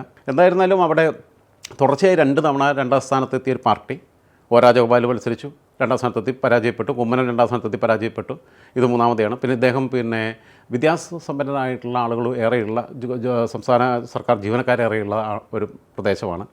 ഈ ശമ്പളം മുടങ്ങലും ബാക്കിയുള്ളതൊക്കെ വലിയ പ്രശ്നമായി വരും. ക്ഷേമ പെൻഷനുകളും ബാധിക്കുന്ന രീതിയിലുള്ള ദാരിദ്ര്യം നിറഞ്ഞ മേഖലകളും ഒരുപാട്, അങ്ങനെയുള്ള ജനവിഭാഗം ഒരുപാടുണ്ട്. എലൈറ്റ് ക്ലാസ് ഉണ്ട്, മിഡിൽ ക്ലാസ് ഉണ്ട്, ലോ ക്ലാസ് ഉണ്ട്, എല്ലാം ഉള്ള ഒരു വല്ലാത്ത തരത്തിലുള്ളതാണ്. അതോടൊപ്പം തീരദേശ വോട്ടുകൾ നിർണായകമാണ്. അതോടൊപ്പം തന്നെ നായർ വോട്ടുകളെല്ലാം പ്രധാനപ്പെട്ടതാണ്. നാടാർ വോട്ടുകൾ, നായർ വോട്ടുകളൊക്കെ പ്രധാനപ്പെട്ടതാണ്. അങ്ങനെയുള്ള സ്ഥലത്ത് പിന്നെ പ്രത്യേകിച്ചും ക്രൈസ്തവ ന്യൂനപക്ഷത്തിനൊക്കെ മുമ്പ് കാലത്തുള്ളതുപോലെയുള്ള ഒരു തൊട്ടുകൂടായ്മ, ഒരു അൺടച്ചബിലിറ്റി BJP യുടെ ഇല്ല. അപ്പോൾ അതൊക്കെ വെച്ച് നോക്കുമ്പോൾ രാജീവ് വോട്ട് പിടിക്കാൻ സാധ്യതയുണ്ട്. മറ്റേത് ശശി തരൂരിനോടും അങ്ങനെയായിരുന്നു. കാരണം എഡ്യൂക്കേറ്റഡായ ഒരാൾ അങ്ങനെയൊക്കെയുള്ളതാണ്. ടെക്നോ പാർക്കിലൊക്കെ ജോലി ചെയ്യുന്ന ഒരുപാട് ടെക്കികളൊക്കെ ഉള്ള നാടാണ്. അപ്പോൾ അതുകൊണ്ട് സ്വാഭാവികമായും ഒരു പക്ഷേ അവിടെ പന്ന്യൻ രവീന്ദ്രനെ വയസ്സുകാലത്ത് ഇത്രയും നല്ലൊരു കമ്മ്യൂണിസ്റ്റുകാരനെ, നല്ലൊരു മനുഷ്യനെ അദ്ദേഹത്തെ വയസ്സുകാലത്ത് അവർ നിർബന്ധിച്ച് അവിടെ കൊണ്ട് നിർത്താൻ പാടില്ലായിരുന്നു. അദ്ദേഹത്തിന് താല്പര്യമില്ലായിരുന്നു പാർലമെൻറ്റ് രാഷ്ട്രീയത്തിൽ. അത് വളരെ സ്വാത്വികനായിട്ടുള്ളൊരു മനുഷ്യനാണ്. അദ്ദേഹത്തെ അടിച്ച് നിർത്തുക മാത്രമല്ല, CPM പ്രവർത്തകർ മുഴുവൻ ആറ്റിങ്ങിൽ പോയി കാരണം ജില്ലാ സെക്രട്ടറിയോടെ മത്സരിക്കുക, ഇവിടെ പണിയെടുക്കാതെ. അവസാനം പന്ന്യൻ രവീന്ദ്രൻ പിന്നെ എന്നെ ഈ വയസ്സുകാലത്ത് ഇങ്ങനെ നാണം കെടുത്താനാണെങ്കിൽ ഞാൻ AKG സെൻറ്ററിന് മുമ്പിൽ വന്നിട്ട് ആത്മഹത്യ ചെയ്യുമെന്ന് പറഞ്ഞു എന്നാണ് എനിക്ക് കിട്ടിയിട്ടുള്ള വിവരം. അതിൻ്റെ ഭാഗമായിട്ട് പിന്നീട് അവസാന ഘട്ടത്തിൽ പിണറായി വിജയൻ നേരിട്ട് ഇടപെടുകയും പിണറായി വിജയൻ ബിനോയ് വിശ്വത്തെയും പന്ന്യൻ രവീന്ദ്രനെയും അതേപോലെ തന്നെ MV ഗോവിന്ദൻ മാഷയും M വിജയകുമാറിനെയൊക്കെ വിളിച്ച് ഇരുത്തി സംസാരിച്ച് വിജയകുമാർ നേരിട്ട് പ്രവർത്തനങ്ങളുടെ ഏകോപനത്തിന് വേണ്ടിയിട്ട് പന്ന്യൻ്റെ കൂടെ രംഗത്തിറങ്ങി. പക്ഷേ അപ്പോഴത്തേക്കൊക്കെ വൈകിപ്പോയി. പോയ വണ്ടിക്ക് കൈ കാണിച്ചിട്ട് കാര്യമൊന്നുമില്ല. പന്ന്യൻ 3ാം സ്ഥാനത്ത് തന്നെ പോകും. അവിടെ BJP വിജയിക്കാനാണ് സാധ്യത. BJPക്ക് കേരളത്തിൽ ഞാൻ ഏറ്റവും സാധ്യത കാണുന്ന മണ്ഡലം ഒന്ന് പിന്നെ തിരുവനന്തപുരം തന്നെയാണ്. തൃശ്ശൂരിന് പോലും ആ സാധ്യത ഞാൻ കാണുന്നില്ല. അതേസമയം തിരുവനന്തപുരത്ത് അങ്ങനെ കയറിപ്പോരും എന്നുള്ളതാണ് പ്രതീക്ഷിക്കുന്നത്. ശശി തരൂർ 2ാം സ്ഥാനത്തേക്ക് പോകാനാണ് സാധ്യത. അടുത്ത മണ്ഡലം കൊല്ലമാണ്. കൊല്ലം പ്രത്യേകിച്ച് തീരദേശ വോട്ടുകൾ നിർണായകമായ, തിരുവനന്തപുരം പോലെ തന്നെ തീരദേശ വോട്ടുകൾ നിർണായകമായ ഒരു മണ്ഡലമാണ്. അവിടെ കൊല്ലത്തിൻ്റെ നിലവിലെ MLA ആയ M മുകേഷും BJPയുടെ K കൃഷ്ണകുമാറും അതോടൊപ്പം NK പ്രേമചന്ദ്രൻ എന്ന കോൺഗ്രസിൻ്റെ ഏറ്റവും ശക്തനായ ഒരു നേതാവുമാണ് മത്സരിക്കുന്നത്. അപ്പോൾ അവിടെ ആർക്കാണ് സാധ്യത? അവിടെയുള്ള ഒരു വിഷയം പണ്ട് എസ് കൃഷ്ണകുമാർ എന്ന് പറയുന്ന IAS ഉദ്യോഗസ്ഥനെ കർണകാരൻ്റെ താല്പര്യം എടുത്തിട്ട് കൂടെ നിർത്തിയിട്ടുള്ള മണ്ഡലമൊക്കെയാണ്. പിന്നീട് കുറേ കാലത്ത് RSPക്ക് കൊടുത്തിരുന്നു. RSP അവിടെ പിന്നെ 96-ലും ഒക്കെ അവിടെ നിന്ന് മത്സരിച്ച് വിജയിച്ച ആളാണ് പ്രേമചന്ദ്രൻ. പ്രേമചന്ദ്രൻ എന്ന് പറയുമ്പോൾ പ്രേമചന്ദ്രൻ പഞ്ചായത്ത് മെമ്പറായിരുന്നു, പിന്നെ ജില്ലാ പഞ്ചായത്ത് മെമ്പറായിരുന്നു, പാർലമെൻറ്റ് അംഗമാകുന്നു, ലോക്സഭാ അംഗമാകുന്നു, രാജ്യസഭാ അംഗമാകുന്നു, വീണ്ടും നിയമസഭയിലേക്ക് മത്സരിക്കുന്നു, സംസ്ഥാന മന്ത്രിയാവുന്നു. ഷിബു ബേബി ജോണുമായിട്ട് പിരിഞ്ഞപ്പോൾ 2 ഭാഗത്തായിട്ട് പിരിഞ്ഞപ്പം ഷിബു ബേബി ജോണിനെ ചവറ മണ്ഡലത്തിൽ ബേബി ജോണിൻ്റെ പിന്നെ കോട്ടയിൽ തോൽപ്പിച്ച് സംസ്ഥാന മന്ത്രിയാവുന്നു. വീണ്ടും ലോക്സഭയിലേക്ക് പോകുന്നു. അത് 2014 തെരഞ്ഞെടുപ്പിൻ്റെ സമയത്താണ്. തലേത് വരെ ഒരുമിച്ച് ചായ കുടിച്ച് പിരിഞ്ഞിട്ട് പിറ്റേന്ന് രാവിലെ LDFലേക്ക് പോകുന്നത്. കാരണം എന്ന് വെച്ചാൽ RSPയുടെ കയ്യിലിരുന്ന സീറ്റാണ് 99-ൽ CPM ബലമായി പിടിച്ചെടുക്കുന്നതും P രാജേന്ദ്രനെ മത്സരിപ്പിക്കുന്നു, വിജയിപ്പിക്കുന്നതൊക്കെ. അപ്പോൾ മുന്നണികളിലെ ഘടകകക്ഷികളോടുള്ള CPMൻ്റെ സമീപനം അങ്ങനെയാണ് ജനതാദൾ വിട്ടു പോകുന്നത്. MP വീരേന്ദ്രകുമാറിൻ്റെ സീറ്റ് പിടിച്ചെടുക്കുന്നു. പൊന്നാനി സീറ്റ് CPI എടുത്ത് പിടിച്ചെടുക്കാൻ നോക്കിയപ്പോൾ വെളിയം ഭാർഗവൻ ആയതുകൊണ്ട് ഫൈറ്റ് ചെയ്തതുകൊണ്ടാണ് പിന്നെ പകരം വയനാട് കൊടുക്കേണ്ടി വന്നത്. അല്ലെങ്കിൽ ഇവർ ഈ ചെറുകക്ഷികളെല്ലാം വിഴുങ്ങുന്ന പരിപാടി അവർക്ക് പണ്ടേ ഉണ്ട്. ഇപ്പോഴാണ് കുറച്ച് മയത്തിലായത്. ഈ വലിയേട്ടൻ കളിയൊന്നും ഇനി നടക്കത്തില്ല എന്നുള്ളതാണ്. അവരവരുടെ പാട്ടുന്നു പിന്നെ അവരെ പാട് നോക്കി പോകും, നീ പോടാവില്ലേ എന്ന് പറയുന്നുള്ളത് അറിയാം ഇപ്പോൾ അവർക്ക്. അതുകൊണ്ടാണ് ഇപ്പോൾ അതിനുള്ള ധൈര്യമില്ലാത്തത്. അപ്പം കൊല്ലത്ത് അങ്ങനെ ഒരു സ്ഥിതിയുണ്ട്. പക്ഷേ NK പ്രേമചന്ദ്രനെ 2014 വന്നപ്പോൾ MA ബേബിയെ നിർത്തി. അന്നാണ് പരനാല് പ്രയോഗമൊക്കെ നടത്തിയിട്ട് ബേബി എങ്ങാനും ജയിച്ചു പോയാൽ പിന്നെ ബേബിയെ പിടിച്ചാൽ കിട്ടത്തില്ല എന്നുള്ള തോന്നൽ വന്നപ്പോൾ പിണറായി അവസാനം ബേബിയെ തോപ്പിക്കാൻ വേണ്ടിയിട്ട് മനഃപൂർവ്വം നടത്തിയാണെന്നുള്ളതാണ് നമുക്കൊക്കെ മനസ്സിലാക്കുന്നത്. നിരീക്ഷിക്കുന്ന ഏതൊരാൾക്കും മനസ്സിലാവും. അല്ലെങ്കിൽ അങ്ങനെയൊന്നും തെരഞ്ഞെടുപ്പ് സമയത്ത് പറയത്തില്ല. എന്തായാലും ബേബി പിന്നെ നിയമസഭാംഗത്വം വരെ രാജിവെക്കണമെന്നുള്ള രീതിയിലേക്ക് ബേബിക്ക് തീരുമാനം എടുത്തിരുന്നു. പക്ഷേ പാർട്ടി പിന്നെ സമ്മതിക്കേണ്ട. കാരണം ബേബി വളരെ മാനസികമായിട്ട് ക്ഷീണിതനായിരുന്നു. തന്നെ തോൽപ്പിച്ചതാണെന്നുള്ള തോന്നലുണ്ടായിരുന്നു. അങ്ങനെ പ്രേമചന്ദ്രൻ മികച്ച പാർലമെൻറ്റേറിയനാണ്. പിന്നെ പ്രേമചന്ദ്രൻ ജയിച്ചു കഴിഞ്ഞാലും ഇപ്പോൾ പ്രേമചന്ദ്രനെ ഉച്ചയ്ക്ക് ഊണ് കഴിക്കാൻ വേണ്ടിയിട്ട് നരേന്ദ്രമോദി വിളിച്ചുകൊണ്ടുപോയി. അത് രാഷ്ട്രീയത്തിൽ ഏറ്റവും മാന്യമായ രീതിയാണ്. കാരണം ഏറ്റവും മനോഹരമായി കാര്യങ്ങൾ പ്രസൻറ്റ് ചെയ്യുന്ന, തന്നെ വിമർശിക്കുന്ന ഒരാളോടുള്ള പ്രതിപക്ഷ ബഹുമാനം. CPMൻ്റെ ആയുധം. അല്ലാതെ പ്രതാപനെ പോലുള്ള വിവരം കെട്ടവനെ കൊണ്ടുപോയിട്ടില്ലല്ലോ. ഒരുമിച്ച് ചായ കുടിക്കാൻ പോലും അടുത്തിരുത്തത്ത് പോലും ഇല്ല മോദിയൊന്നും. അപ്പം പ്രതാപൻ യോഗിയുടെ മുമ്പിൽ ഇങ്ങനെ നിൽക്കുന്ന നമ്മൾ കണ്ടതാണ്. അപ്പോൾ ലുലുക്കാക്കയുടെ കൂടെ പോയിട്ട്. അപ്പം പിന്നെ ഇദ്ദേഹം നോക്കുമ്പോൾ വളരെ ഏബിളായിട്ടുള്ള മികച്ച പാർലമെൻറ്റേറിയൻ, കണവണ വർത്താനം പറയാതെ, വെറുതെ ഒച്ചയും വിളി ഉണ്ടാക്കാതെ, ഡാൻസ് കളിക്കാതെ കൃത്യമായി കാര്യങ്ങൾ പ്രസൻറ്റ് ചെയ്യുന്ന ഒരാൾ ആ പ്രതിപക്ഷ ബഹുമാനത്തിൻ്റെ പുറത്ത് കൊണ്ടേതാണ്. ഏറ്റവും മികച്ച പാർലമെൻറ്റേറിയൻ ആണ്. പിന്നെ ആ രീതിയിൽ നോക്കുമ്പം ഒരുപാട് സാധ്യതകൾ മുമ്പിലുണ്ട്. RSP എന്ന് പറയുന്ന ഒരൊറ്റ MP മാത്രമുള്ള പാർട്ടിയാണ്. പ്രേമചന്ദ്രൻ്റെ പാർട്ടിയാണ്, വോക്കറ്റ് സംഘടനയാണ്. പ്രേമചന്ദ്രൻ നാളെ മുന്നണി മാറിക്കഴിഞ്ഞാൽ ആർക്കെങ്കിലും എന്ത് ചെയ്യാൻ പറ്റുമോ? ഈ തെരഞ്ഞെടുപ്പൊക്കെ കഴിഞ്ഞ് കുറച്ച് കഴിയുമ്പോൾ നോക്കിയോ നിങ്ങൾ. പിന്നെ NK പ്രേമചന്ദ്രൻ, കാരണം ഉമ്മൻചാണ്ടിയെ നിരന്തരമായി സോളാർ വിഷയത്തിൽ വെള്ളം കുടിപ്പിച്ച NK പ്രേമചന്ദ്രൻ ഒരു സുപ്രഭാതത്തിൽ ഉമ്മൻചാണ്ടിക്ക് കൈ കൊടുത്ത് മുന്നണി മാറിപ്പോയെങ്കിൽ നരേന്ദ്രമോദിയുടെ ക്യാബിനറ്റിൽ, പക്ഷേ കേരളത്തിലെ നിന്ന് വരുന്ന ആദ്യത്തെ ക്യാബിനറ്റ് മന്ത്രിയായിട്ട് മാറും. മലയാളികൾ BJPയുടെ ആദ്യത്തെ കേന്ദ്രമന്ത്രി NK പ്രേമചന്ദ്രൻ. അല്ല, BJPയുടെ അല്ല, NDAയുടെ കേന്ദ്രമന്ത്രിമാരായിട്ട് ഇവിടുന്ന് അൽഫോൺസ് കണ്ണന്താനം വന്നിട്ടുണ്ട്. പിന്നെ BJPയുടെ തന്നെ മുരളീധരൻ വന്നിട്ടുണ്ട്. ഒ രാജഗോപാൽ വന്നിട്ടുണ്ട്. PC തോമസ് മന്ത്രിയായിട്ടുണ്ട്. PC തോമസ് NDAയുടെ ഭാഗമായിട്ട് പിന്നീട് മത്സരിച്ച് വീണ്ടും ഇവിടുന്ന് MP ആയിട്ടുണ്ട്. ഓക്കെ, ലോക്സഭയിൽ നിന്ന് ജയിച്ചു കയറും. അത് ലോക്സഭയിലേക്ക് തന്നെ മത്സരിച്ച് ജയിച്ചിട്ടുണ്ട്. PC തോമസ് മൂവാറ്റുപുഴ മണ്ഡലത്തിലെ അവസാനത്തെ ടൈമിൽ 2004 തെരഞ്ഞെടുപ്പിലെ അന്ന് ജോസ് കെ മാണി 3ാം സ്ഥാനത്ത് പോകുന്നത്. അതേസമയം NK പ്രേമചന്ദ്രൻ ചിലപ്പോൾ നാളെ അങ്ങനെ ഒരു ധാരണയിലേക്ക് പോയിക്കൂടെങ്കില്ല. NK പ്രേമചന്ദ്രൻ മികച്ച പാർലമെൻറ്റേറിയനാണൊക്കെ ആകുമ്പോഴും വളരെ കണ്ണിങ് ആണ്. NK പ്രേമചന്ദ്രൻ സ്വന്തം രാഷ്ട്രീയം, അധികാര രാഷ്ട്രീയം, അതിനോടുള്ള ആർത്തിയൊക്കെ നന്നായിട്ടുള്ളത്, വേറെ ആർക്കും വഴിമാറി കൊടുക്കുകയൊന്നുമില്ല. NK പ്രേമചന്ദ്രൻ അവിടെ പിന്നെ ഒരു കൈ കൊടുക്കാനുള്ള സാധ്യത വളരെ കൂടുതലാണ്. അങ്ങനെ വന്നാൽ ഇതുവരെ സഹമന്ത്രിമാരാണ് വന്നത്. രാജഗോപാലാണെങ്കിലും PC തോമസ് ആണെങ്കിലും അൽഫോൺസ് കണ്ണന്താനാണെങ്കിലും V മുരളീധരനാണെങ്കിലും രാജീവ് ചന്ദ്രശേഖർ മലയാളിയാണെങ്കിലും സഹമന്ത്രിമാരായിട്ടുള്ളൂ. ക്യാബിനറ്റിൽ വരുന്ന ആദ്യത്തെ മലയാളി ഒരു പക്ഷേ പിന്നെ NDA സർക്കാരിൽ വരുന്ന ഒരാൾ ഇദ്ദേഹം ആവാൻ സാധ്യതയുണ്ട്. അപ്പം പിന്നെ പ്രേമചന്ദ്രനെ തോൽപ്പിക്കാനൊന്നും മുകേഷിനെ പറ്റില്ല. ഒന്ന്, കൊല്ലം ലോക്സഭാ മണ്ഡലത്തിൻ്റെ പരിധിയിലുള്ള മണ്ഡലങ്ങൾ എടുത്ത് നോക്കുമ്പോൾ കുണ്ടറ ഈ ഇടത് തരംഗത്തിൽ സിറ്റിംഗ് സീറ്റിൽ മേഴ്സിക്കുട്ടിയമ്മയെ പരാജയപ്പെടുത്തി PC വിശ്വനാഥ് ജയിച്ചു. കരുനാഗപ്പള്ളി പിന്നെ ഇടതുപക്ഷത്തിൻ്റെ കയ്യിലുള്ള സീറ്റ് കോൺഗ്രസിന് വേണ്ടിയിട്ട് CR മഹേഷ് മത്സരിച്ച് വിജയിച്ചു. അപ്പം അങ്ങനെ 2 സീറ്റ് കോൺഗ്രസ് പിടിച്ചെടുത്തു. കൊല്ലം സീറ്റിൽ മുകേഷ് തോക്കുമായിരുന്നു. ഈ ബിന്ദുകൃഷ്ണനെ പിടിച്ച് കൊടുത്തിട്ടുണ്ടാ. വേറെ PC വിശ്വനാഥ് അവിടെ നിന്ന് വെച്ചാൽ അവിടെ ജയിക്കും. വേറെ നല്ല കാൻഡിഡേറ്റിനെ നിർത്തിയാൽ ജയിക്കും. ഈ രാജ്ഭവൻ എടുത്താൽ അവിടെ നിർത്തിയിരുന്നെങ്കിൽ ജയിക്കുമായിരുന്നു. കാരണം മുകേഷിനോട് ആളുകൾക്ക് താല്പര്യം ഉണ്ടായിട്ടില്ല. ഇപ്പുറത്ത് അതിനേക്കാളും കൊള്ളാത്തൊരു ബിന്ദുകൃഷ്ണനെ നിർത്തി. അതിൻ്റെ പ്രശ്നമാണ്. അപ്പോൾ കൊല്ലത്ത് പിന്നെ എന്തായിരുന്നാലും മുകേഷിന് ഒരിക്കലും ഇപ്പോൾ ചിന്താ ജെറോമിനെ പോലെയുള്ളവർ പറയുന്നുണ്ട് പിന്നെ കൊല്ലത്തിൻ്റെ ബ്രാൻഡ് അംബാസഡറാണ് മലയാള സിനിമയിൽ എന്നൊക്കെ പറഞ്ഞു. സിനിമയിൽ അഭിനയിച്ചും പിന്നെ ബഡായി ബംഗ്ലാവിൽ പോയിട്ടും കോമഡി കളിച്ച് നടക്കുക തന്നെ. MP എന്നുള്ള രീതിയിലുള്ള പണി, അല്ല MLA എന്നുള്ള രീതിയിലുള്ള പണിയേക്കാൾ കൂടുതൽ താല്പര്യം അതിനാണ്. പിന്നെ പച്ചത്തെറി വിളിക്കുന്ന പിന്നെ ഓഡിയോ ഒക്കെ നമ്മളെല്ലാം കേട്ടിട്ടുണ്ട് ഫോണിൽ. അപ്പം ഒരുപാട് വിഷയങ്ങളുണ്ട്. വ്യക്തിപരമായിട്ടുള്ള ജീവിതത്തിനകത്ത് ഒരുപാട് പ്രശ്നങ്ങളുണ്ട്. അപ്പം മുകേഷ് അത്ര വലിയ ഇമേജ് ഒന്നുമില്ല. പ്രേമചന്ദ്രനെ സംബന്ധിച്ചിടത്തോളം BJPക്കാർക്കും ഈ പ്രേമചന്ദ്രന് ഇവിടെ ഏതെങ്കിലും അവിടെ മുസ്ലിം വോട്ട് വലിയ ഘടകമല്ല. ആ മണ്ഡലത്തിൻ്റെ പരിധിയിൽ ഈ പിന്നെ പുനലൂര് അല്ലെങ്കിൽ ഇരുവരത്തൊക്കെ ലീഗിന് ചെറിയ കേന്ദ്രങ്ങളുണ്ടെന്നുള്ളൂ. അപ്പോൾ ഈ പ്രേമേന്ദ്രൻ മോദിയുടെ കൂടെ ഊണൊഴിക്കാൻ പോയി, അതുകൊണ്ട് ബി ജെ പി പോകുന്നുള്ള പ്രചാരണം ഇടതുമുന്നണി നടത്തി അവർക്ക് തന്നെ തിരിച്ചടിയാവും. കാരണം പൊതുവേ UDF സ്ഥാനാർത്ഥികൾ പിന്നെ BJPക്കാർക്ക് സ്വീകാര്യരല്ലെങ്കിൽ ഞങ്ങൾ മോദിയായിട്ട് സൗഹൃദമുള്ള ആളാണ്. BJPയിലേക്ക് കോൺഗ്രസിൻ്റെ വോട്ടുകൾ വല്ലാതെ പിന്നെ മോദിയുടെ ഉള്ള താല്പര്യത്തിൻ്റെ പുറത്ത് ഒഴുകി പോവില്ല. ഈ പിന്നെ BJPയുടെ താല്പര്യമുള്ള ആൾക്കാർക്ക് മോദി അല്ല പ്രേമേന്ദ്രനും കൂടെ സ്വീകാര്യനായി മാറും. കൃഷ്ണകുമാറിന് കിട്ടേണ്ട BJP വോട്ടുകൾ പ്രേമേന്ദ്രനിലേക്ക് പോകും. ഇല്ല, കൃഷ്ണകുമാർ കുറച്ച് വോട്ട് പിടിക്കും. കൃഷ്ണകുമാർ അവിടെ ട്രെൻഡ് ഉണ്ടാക്കിയിട്ടുണ്ട്. കൃഷ്ണകുമാർ ട്രെൻഡ് ഉണ്ടാക്കി നാളെ മോദിയുടെ മന്ത്രിസഭയിൽ പ്രതീക്ഷിക്കപ്പെടുന്ന ഒരാളാണ്. അല്ല, അത് ജനങ്ങൾക്ക് വലിയ ധാരണയൊന്നുമില്ല ഇതിനെക്കുറിച്ച്. ഓക്കെ, നമ്മൾക്കൊക്കെ പറയുന്ന രാഷ്ട്രീയ നിരീക്ഷണത്തിൻ്റെ ഭാഗമായിട്ടാണ്. നമ്മളൊരു പിന്നെ ഓവർ റീഡിംഗ് അല്ല, നമുക്കതിനകത്ത് സാധ്യതയുണ്ട് എന്നുള്ളത് നമുക്ക് നന്നായിട്ട് അറിയാം. പക്ഷേ നമ്മൾ ചിന്തിക്കുന്ന പോലെ ചിന്തിക്കുന്നവരായിക്കോണമെന്നില്ല ജനങ്ങൾ. ആ അർത്ഥത്തിൽ അങ്ങനെ ഒരു ഒഴുക്കുണ്ടായിക്കോണമെന്നില്ല. പക്ഷേ കൃഷ്ണകുമാർ അവിടെ നല്ലൊരു എൻട്രിയാണ് നടത്തിയത്. തിരുവനന്തപുരത്ത് നിന്ന് വന്ന് അവിടെ മത്സരിക്കുമ്പോൾ അപരിചിതൻ എന്ന് പറയുന്ന ഒരു അല്ല, അപരിചിതൻ എന്നുള്ളതല്ല ഞാൻ പറഞ്ഞത്. പൊളിറ്റിക്കൽ പിന്നെ ക്യാമ്പയിന് തുടക്കമിടാൻ പറ്റി. പ്രത്യേകിച്ചും സിദ്ധാർത്ഥൻ്റെ കൊലപാതകം, പിന്നെ SFIയുടെ ജനാധിപത്യ വിരുദ്ധത, ക്യാമ്പസുകളിലെ അക്രമ രാഷ്ട്രീയമൊക്കെ വരുമ്പം ഇദ്ദേഹം അവിടെ ചെന്നപ്പോൾ പിന്നെ ഒരു ക്യാമ്പസിൽ ചെന്നപ്പോൾ ഇദ്ദേഹത്തെ തടയുകയും അദ്ദേഹത്തെ സംസാരിക്കാൻ അനുവാദിക്കാതിരിക്കുകയൊക്കെ ചെയ്തതിന് ശേഷം ഇദ്ദേഹം സംസാരിച്ചപ്പം മക്കളെ എന്ന് വിളിച്ചുകൊണ്ട് നിങ്ങളെ പഠിക്കാനാണ് വിടുന്നതെന്നൊക്കെ പറഞ്ഞിട്ട് നല്ല മനോഹരമായ ഭാഷയിൽ അദ്ദേഹം ഒരു പിതാവിൻ്റെ പിന്നെ മനസ്സോട് കൂടിയിട്ട് സംസാരിച്ച് ഒരു ക്യാമ്പയിൻ നടത്തി. ആ ക്യാമ്പയിൻ്റെ ബെനിഫിഷ്യറി ആകാൻ പോകുന്നത് എനിക്ക് പ്രേമേന്ദ്രനാണ്. ആൻറ്റി SFI എന്നല്ലെങ്കിൽ അക്രമ രാഷ്ട്രീയം, CITയുടെ ഗുണ്ടായിസം, CPMൻ്റെ ഈ ധാർഷ്ട്യം, ഇതിനോടുള്ള പ്രതിഷേധം BJP സ്ഥാനാർത്ഥിക്ക് വിജയസാധ്യത ഇല്ലാത്ത ഒരു മണ്ഡലം എന്ന രീതിയിൽ സ്വാഭാവികമായും അത് എനിക്ക് പ്രേമേന്ദ്രന് പോകും. ഭരണവിരുദ്ധ വികാരമൊക്കെ പ്രേമേന്ദ്രൻ ജയിച്ചിരിക്കുന്നു. കേരളത്തിൽ പിന്നെ UDF വോട്ടെണ്ണുന്നതിന് മുമ്പ് ഉറപ്പിച്ച് നിൽക്കുന്ന മണ്ഡലങ്ങൾ എന്ന് പറയുന്നത് ഒന്ന് തുടങ്ങുന്നത് അവിടുന്ന് തെക്കും തുടങ്ങിക്കഴിഞ്ഞാൽ കൊല്ലം ഫസ്റ്റ്, അത് കഴിഞ്ഞിട്ട് പിന്നെ എറണാകുളം ഇടുക്കി, അത് കഴിഞ്ഞിട്ട് പിന്നീട് അവർക്ക് ഉറപ്പിച്ച് നിൽക്കാൻ പറ്റുന്നത് മലപ്പുറം പൊന്നാനി, പിന്നെ വാടകര. ഇത്രയാണ് ഇവരെ ഉറപ്പിച്ച് നിൽക്കുന്ന സീറ്റുകളെന്ന് പറയുന്നത്. ബാക്കിയുള്ളിടത്ത് അവർക്ക് അത്ര വലിയ സാധ്യതകൾ കാണുന്നില്ല. ഓക്കെ, ഇതാണ് സ്ഥിതി. പ്രേമേന്ദ്രൻ ജയിക്കും. അവിടെ രണ്ടാം സ്ഥാനത്ത് പിന്നെ CPMൻ്റെ സ്ഥാനാർത്ഥിയായിട്ടുള്ള മുകേഷ് തന്നെ വരും. BJPക്ക് രണ്ടാം സ്ഥാനത്ത് നിർത്താനുള്ള ഇതില്ല. പക്ഷേ നിലവിലുള്ള വോട്ടിൽ നിന്ന് വർധനയുണ്ടാവും. ആ വർധന ഉണ്ടാകുന്ന വോട്ട് ഇടതുമുന്നണിയുടെ ഭാഗത്തു നിന്നായിരിക്കും നഷ്ടപ്പെടുക എന്നുള്ളതാണ് അവിടുത്തെ സ്ഥിതി. നമ്മൾ അടുത്ത ലോക്സഭാ മണ്ഡലം പത്തനംതിട്ടയാണ്. പത്തനംതിട്ടയിൽ AK ആൻ്റണി എന്ന കോൺഗ്രസിൻ്റെ മുൻ മുഖ്യമന്ത്രിയുടെ മകൻ BJP സ്ഥാനാർത്ഥിയായിട്ട് വരുമ്പോൾ ആൻ്റണിയും കേരളത്തിൻ്റെ മുൻ ധനകാര്യ വകുപ്പ് മന്ത്രിയായ TM തോമസ് ഐസക്കുമാണ് സ്ഥാനാർത്ഥികൾ. അവിടെ ആർക്കാണ് ഒരു സാധ്യത? അല്ല, മുൻ ധനകാര്യ മന്ത്രി പിന്നെ 2 ടേബിളായിട്ട് 10 വർഷം ധനകാര്യ വകുപ്പ് മന്ത്രിയായതിൻ്റെ കെടുതികളൊക്കെ ഇപ്പോൾ മലയാളി അഭിമുഖിച്ചുകൊണ്ടിരിക്കുക. അതിൻ്റെ അതിൻ്റെ പാപമാരം മുഴുവൻ തലയിൽ വെക്കാൻ വിധിക്കപ്പെട്ടതിൻ്റെ ഭാഗമായിട്ട് അവസാനം ആൻജിയോപ്ലാസ്റ്റിക്ക് വിധേയനാവേണ്ടി വന്നു ഇപ്പോഴത്തെ ധനകാര്യമന്ത്രി നമ്മുടെ പിന്നെ ബാലഗോപാലിന്. ഓക്കെ, അപ്പോൾ ധനകാര്യ വകുപ്പ് കടപ്പട്ടെ, സാമ്പത്തിക ശാസ്ത്രം അവിടെ നിൽക്കട്ടെ. ഇപ്പോൾ കാർഷിക ശാസ്ത്രമൊക്കെ പഠിപ്പിക്കുന്നുണ്ട് പുള്ളി.